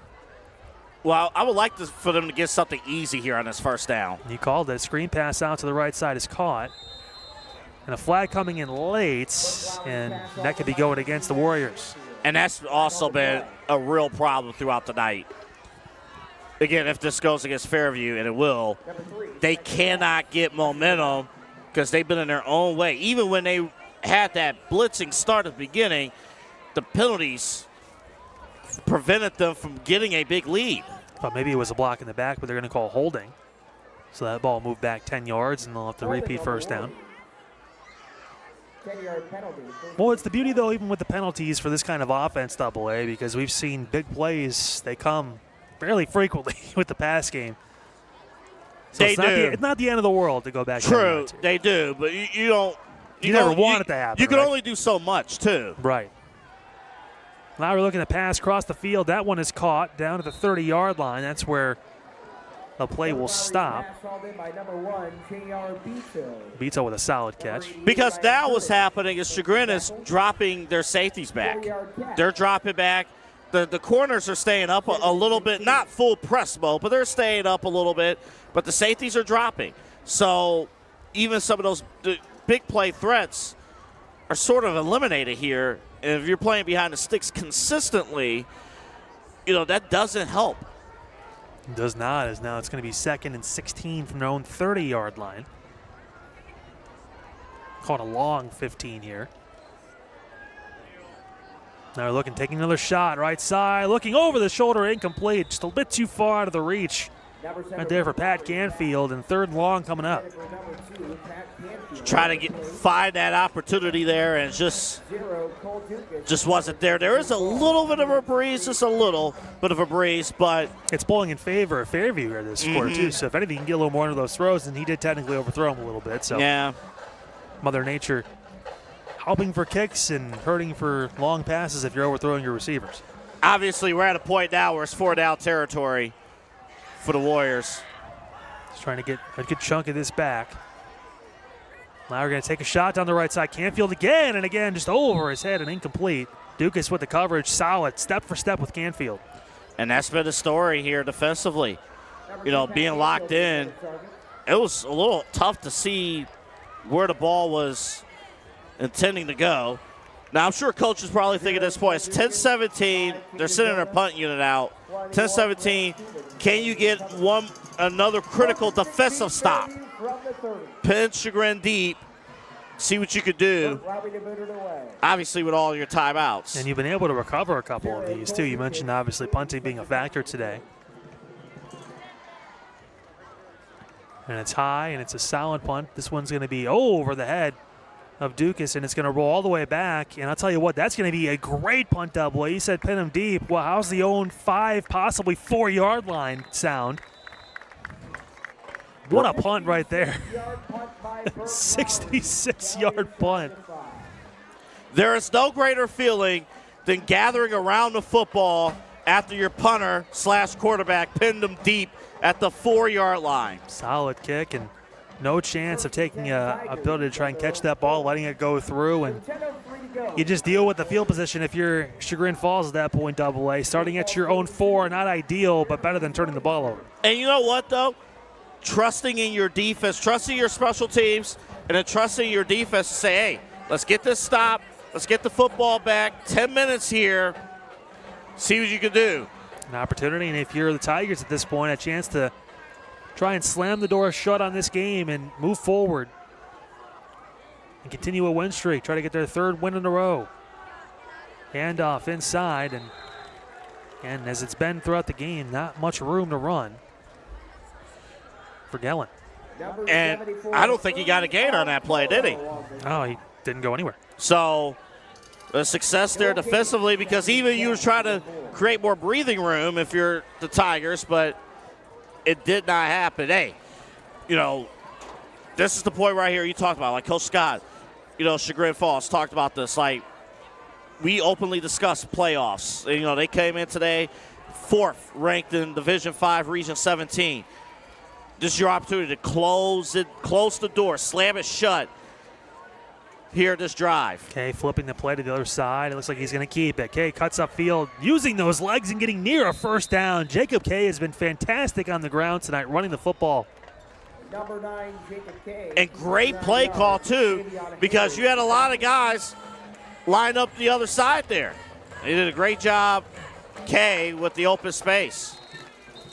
And that's right near the 1st down marker, and get an injured Fairview player down. It looks like just cramping again has been tough tonight for both teams, AA, and it's going to be an official timeout.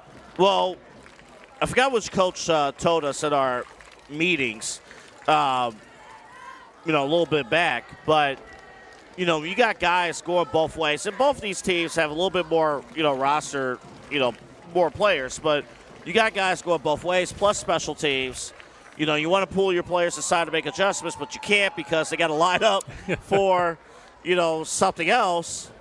This is going to happen. These players play more, they have more playing time than, Minner and some of the, St. Ed's and some of the other bigger schools where you can sub in and out guys and only have your starters play one side of the ball and focus on one side of the ball. These teams don't have that advantage. And that's why the play here at the CVC should be very, very much respected across the board.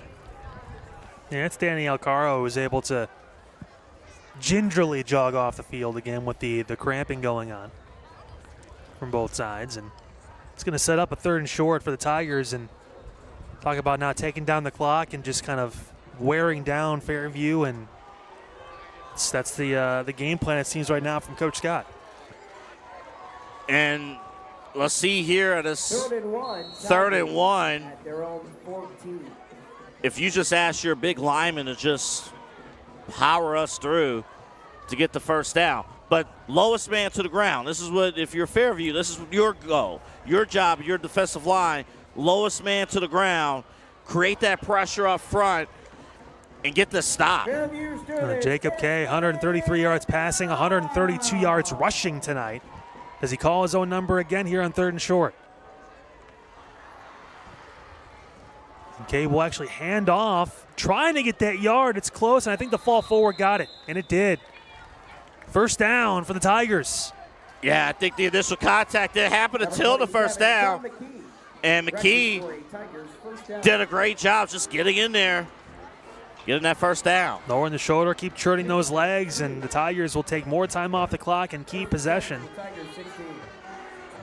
Fairview's still in decent shape, though, Double-A. They're still deep here in Tiger territory, so you still have time to get that stop, but time is starting to run out a little bit. Well, and again, you got 8 minutes. I mean, it's not, like you said, it ain't, once you get to 4 minutes and you don't have the ball yet, then you start to worry a little bit. Still all the timeouts, too. And Kay going to keep it on a delayed handoff. He got leveled after a gain of about 4. Number 9, Jacob Kay carries. Number 3, Brady Weir tackles. Yeah, I'll tell you what. You worry sometimes. That quarterback, you worry, because it's the quarterback, you worry. But he has been able to take the punishment no problem in this game. It's almost another, so what? Chagrin, running back, fullback, a split, starting, and you have your quarterback as your runner. He's been the main guy tonight. 16 of the carries have come from Kay. He made from Gallen. He's been the other option. As Kay will hand off to him, breaking to the left side, pulling the defenders with him and getting near the first down. He's right at the line, and that should be enough. Yeah, he got it. And again, it's just leading forward, driving through, and he did a phenomenal job. Number 10, Jack Gillen on the carry. Looks like Gellen's had a rough night until this point, trying to get some big gains, but he gets a solid near 10-yard run there and starting to piece together some solid runs. The offense slowing things down a bit and able to get through. This game slowed down for Chagrin Falls. This game, if you watch the first 20 minutes of our broadcast, it seemed like it was learning how to drive, and it was just often just anything and everything. Yeah, now we're 70 on the turnpike. We're going straight down. It's nice and fluid. And now you can pay the toll. Now you're good to go. Gellen with the carry this time to get spotted up. 10th of the night, 40 yards on the ground for Gellen. And Jack Gillen on the carry. And Vinny Russo and Clark said, you could drive on the turnpike, you still got to pay the toll. Yeah, you got to stop. Every so often you may have to stop. You got to stop. Just make sure you don't go to PA, because then you're going to spend a ton of money on their tolls. That could happen. And I think of Ryan Curtis checking at the bottom of your screen here. How about that? Number. Some size, yeah. See if they're going to use that. Well, you run the ball. No reason to pass. Kay going to keep it again. Great fake. Jacob Kay breaks through. He's got room. Jacob Kay can go. Touchdown. Touchdown, Tigers. Unbelievable. Jacob Kay continues a fantastic evening. 72 yards for a touchdown. And a fantastic evening by this offensive line. Look at the drive. There's nobody on the screen right there. So you have the offensive line drive, all the defenders off the television screen, and Jacob Kay is alone getting in there for the touchdown. My goodness, what a night for this offense and for Jacob K. 38-22 the score, and I misspoke before earlier in the game, AA. K actually had that rushing touchdown earlier as well, so that's his second rushing touchdown. He has 3 passing touchdowns. He eclipsed 200 yards rushing on that drive and that touchdown run. Extra point up, and it is through and good. The score 39-22. The Tigers taking a commanding lead with 5.5 minutes to go right here on CVC TV. Tell you what, that's what, 24 straight points for Chagrin Falls. It's been all in this half. Fairview just has not been able to get anything going on offense. The Tigers have clamped up on defense and made the adjustments. And again, it's just a lot of questions on that sideline for the Warriors after this third, now half of the fourth quarter. Well, it's one of those things, right? You know, what do you take away from this game? I mean, we'll talk a little bit about it during the post game, but what do you take away from it, and how do you learn? And seemingly, Fairview has never been able to get out of the blocks, and before you know, it's too late. Mm-hmm. You mentioned the speed, too, of Jacob K. My goodness, he separated so fast. Well, his offensive line, I'm going to give as much credit to his offensive line because we saw it on the replay.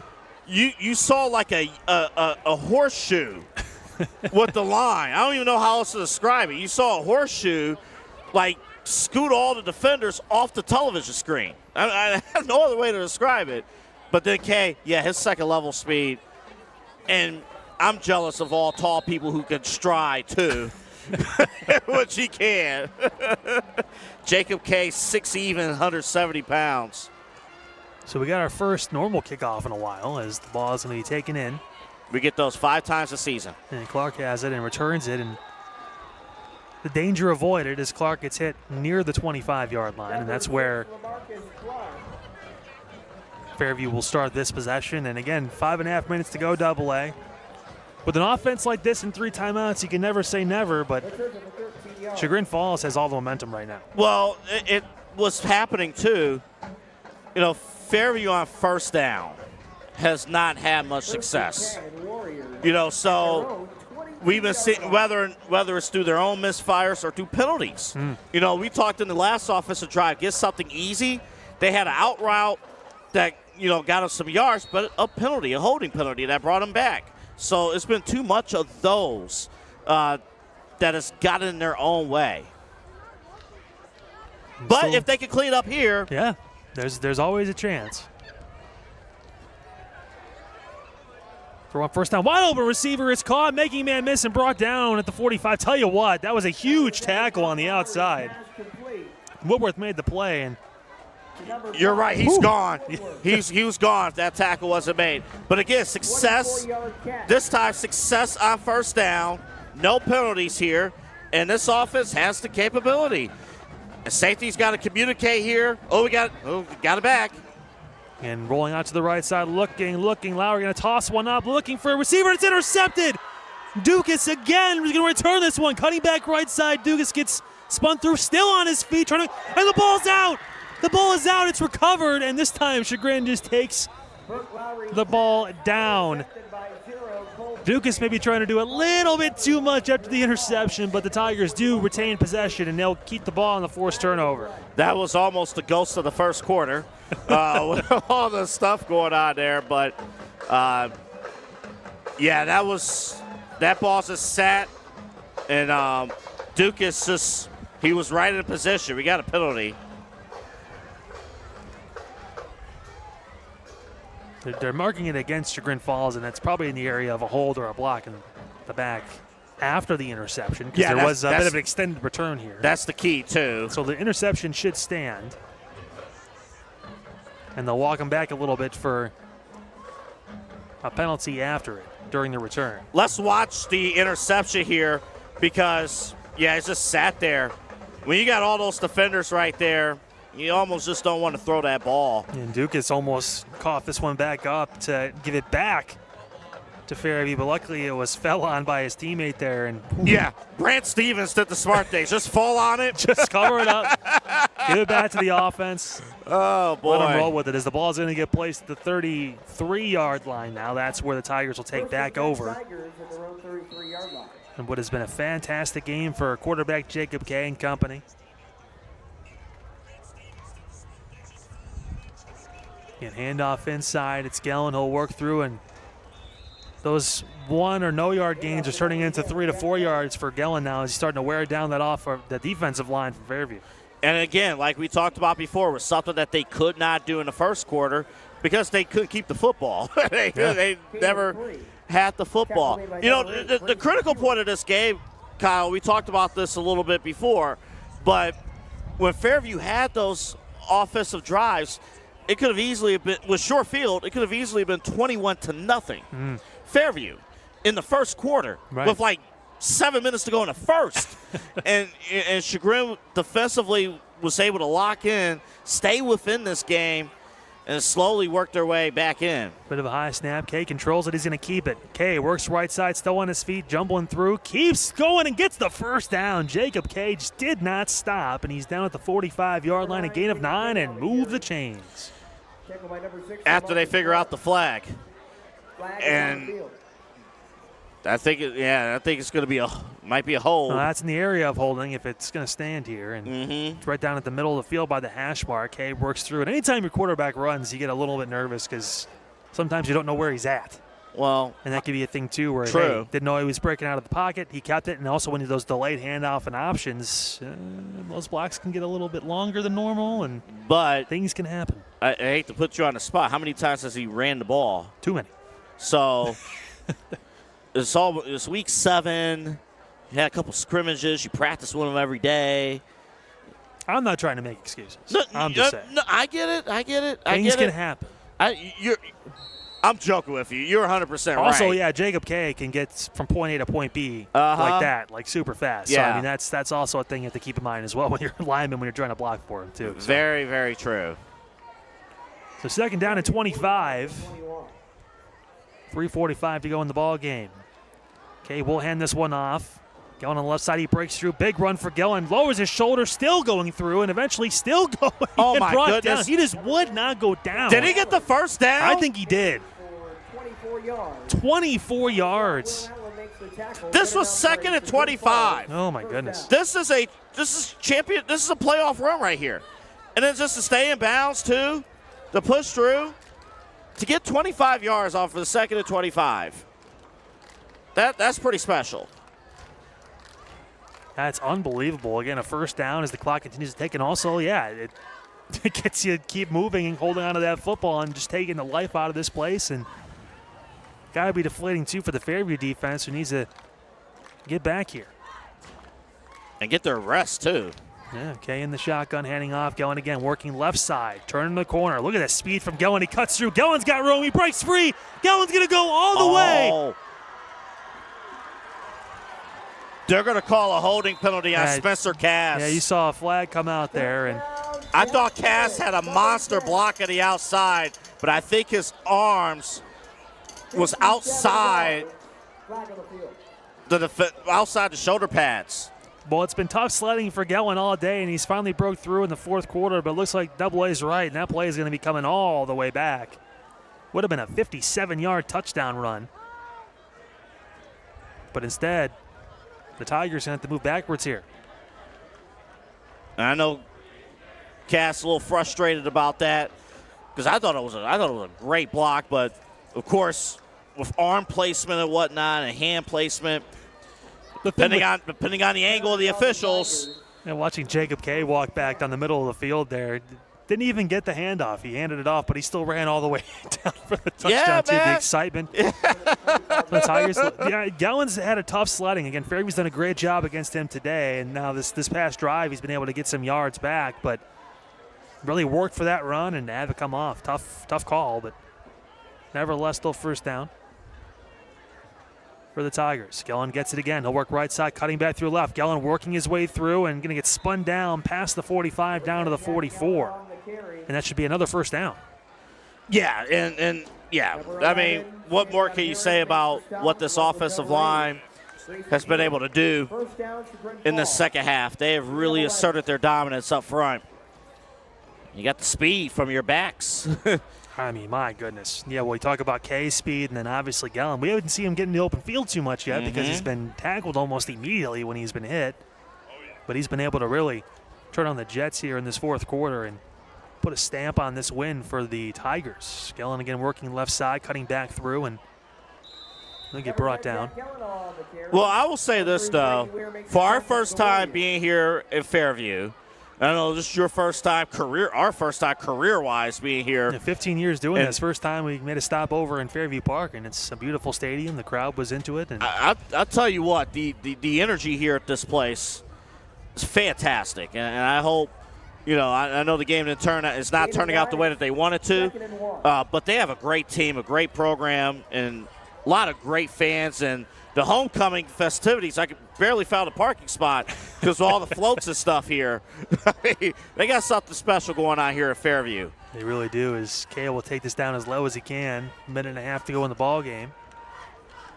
And he'll hand it off again to Gellin, working back through the middle of the field, and he'll get spun down. They're going to give him a first down now. It's the 30-yard line.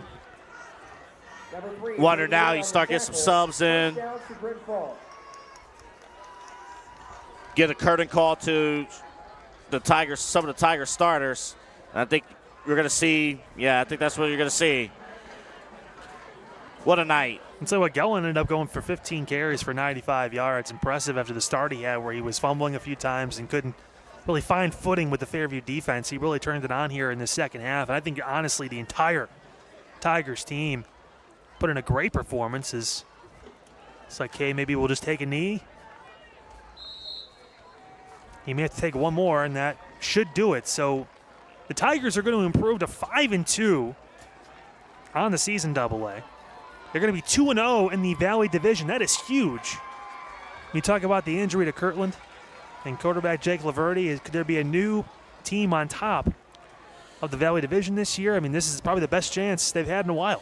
And guess who Chagrin Falls is facing next week? A huge game next week as the Tigers will be able to celebrate this one. The final score is the final seconds tick off, 39-22. The Chagrin Falls Tigers come in and defeats the Fairview Warriors here on homecoming night at Fairview Park in beautiful James B. Daly Stadium. Double A, your final thoughts on the game. We saw back and forth in the first half. Fairview had that 22-15 lead at halftime, but it was all Tigers in the second half. First of all, Kyle, I'm going to forever pin the craziness of the first half in the history of CVC TV. Absolute craziness. Just go back and watch. It was just nuts. Everybody looks great, but it was just nuts. For Chagrin Falls, yes, they have Kirtland next week, but Coach Scott, he came up to us and made it a point that we talk about playoffs all the time. And for a team that has not been to the playoffs, the COVID year in 2020, but also since 2013, they got something here. And for them to overcome let's just be honest, the horrific start that they had offensively, to put up 39 points, amazing. And Jacob K, let's just skip right to it. Is he the player of the game? Yeah, 100%. Okay. Let's just get to it. I mean, Double A, it was phenomenal. 7 of 13, 133 yards passing. He had 3 touchdowns. Did have that 1 interception, but rushing the ball is where he made, again, a big difference tonight, too. 17 carries for 208 yards and 2 rushing touchdowns, including that huge 72-yard run in the middle to really ice the game in the fourth quarter. Jacob K had a fantastic game, and he is our CVC TV player of the game tonight, responsible for 5 total touchdowns, over 300 yards of offense, and the most important thing, the win tonight for the Tigers, is they improved to 5-2 and only solidify even more their chances not only being in the playoffs but hosting a playoff game as well. And remember, again, top 8 host a playoff game in week 11. Top 4, you might get 2 home playoff games. Obviously, if you win in week 11, you get that second home game. Yeah. So Chagrin Falls, they probably going to move up. They came in today ranked number 4 in Division 5, Region 17. We'll see where they align. You start to root for other teams on your schedule to win, and then you move up, West Yago, Youngstown East, you move for them to move. I like this Fairview team. I like this team. I love this roster. I love this coaching staff. I think they have something special here. You mentioned, though, something very critical. As great as their offense was at times, when it stalled, all operations seemingly stopped. It was the defense as well starting to falter a little bit in that second half because, again, they were able to support in that first half. Fairview was able to respond on defense after Chagrin went up and scored 15 unanswered points. The defense made a few plays. Then, obviously, the offense took over and scored another touchdown going into the break. But now, a lot of questions need to be answered, of course, and Fairview's got a tough road ahead. Both teams obviously have a tough road to close out because it's all divisional games, and this may be the toughest division in the CVC right now. I talk about the Valley Division. If it wasn't already because of Kirtland, now the door seems to be open with a couple other teams with an opportunity to possibly go through and win. Double A, your final thoughts on tonight before we wrap things up. Real quick on Fairview. Obviously not coming up with the W today, but they have Cardinal next week. Mm-hmm. Cardinal right now 1-5. We'll check ChagrinValleyConference.com for all the scores. But Bookshire, Crestwood. So get a W next week and then see how you fare in those last two games. Give yourself an opportunity to qualify for the playoffs, something that hasn't been done here in Fairview in a long time. They got a great team that could overcome adversity, watch film tomorrow, and make things happen. You see the scene, though, on your screen for Chagrin Falls. They had, their fans travel all the way on Interstate 480 on this side of town. Yeah, east side to west side. This side. This side of Cuyahoga County. And it's a win for the east side tonight, Double A. The final score, you see it on your screen again. Chagrin Falls 39, Fairview 22 here on CVC TV. Of course, want to thank everyone that makes this possible, not only you watching at home, but of course our wonderful sponsors, the Ohio Center for Oral, Facial, and Implant Surgery, as well as Task Tree Service, Sewer Cleaning Company, R&T Fence, Air Quality Control, Heating and Cooling LLC, Greenie Sports Cards, Woodlake Realty, Hobby Motorsports, the Ohio Media School, and Alpha Animal Removal. For Double A Anthony Alfred, I'm Kyle Quinall on behalf of all of our staff. Thank you so much for tuning in. The final 39-22. One more time, Chagrin Falls gets the win here on CVC TV. Nice week of doubleheader. Yeah, we're going to head out to Ashtabula County a few times. Yeah, we'll be at Ashtabula County. We'll be Jefferson area, Madison on Thursday, and then Conneaut and Ashtabula Edgewood on Friday. So I'll be booking a hotel at Ashtabula County next week. We will see you guys then. Have a fantastic rest of your weekend. We'll see you then.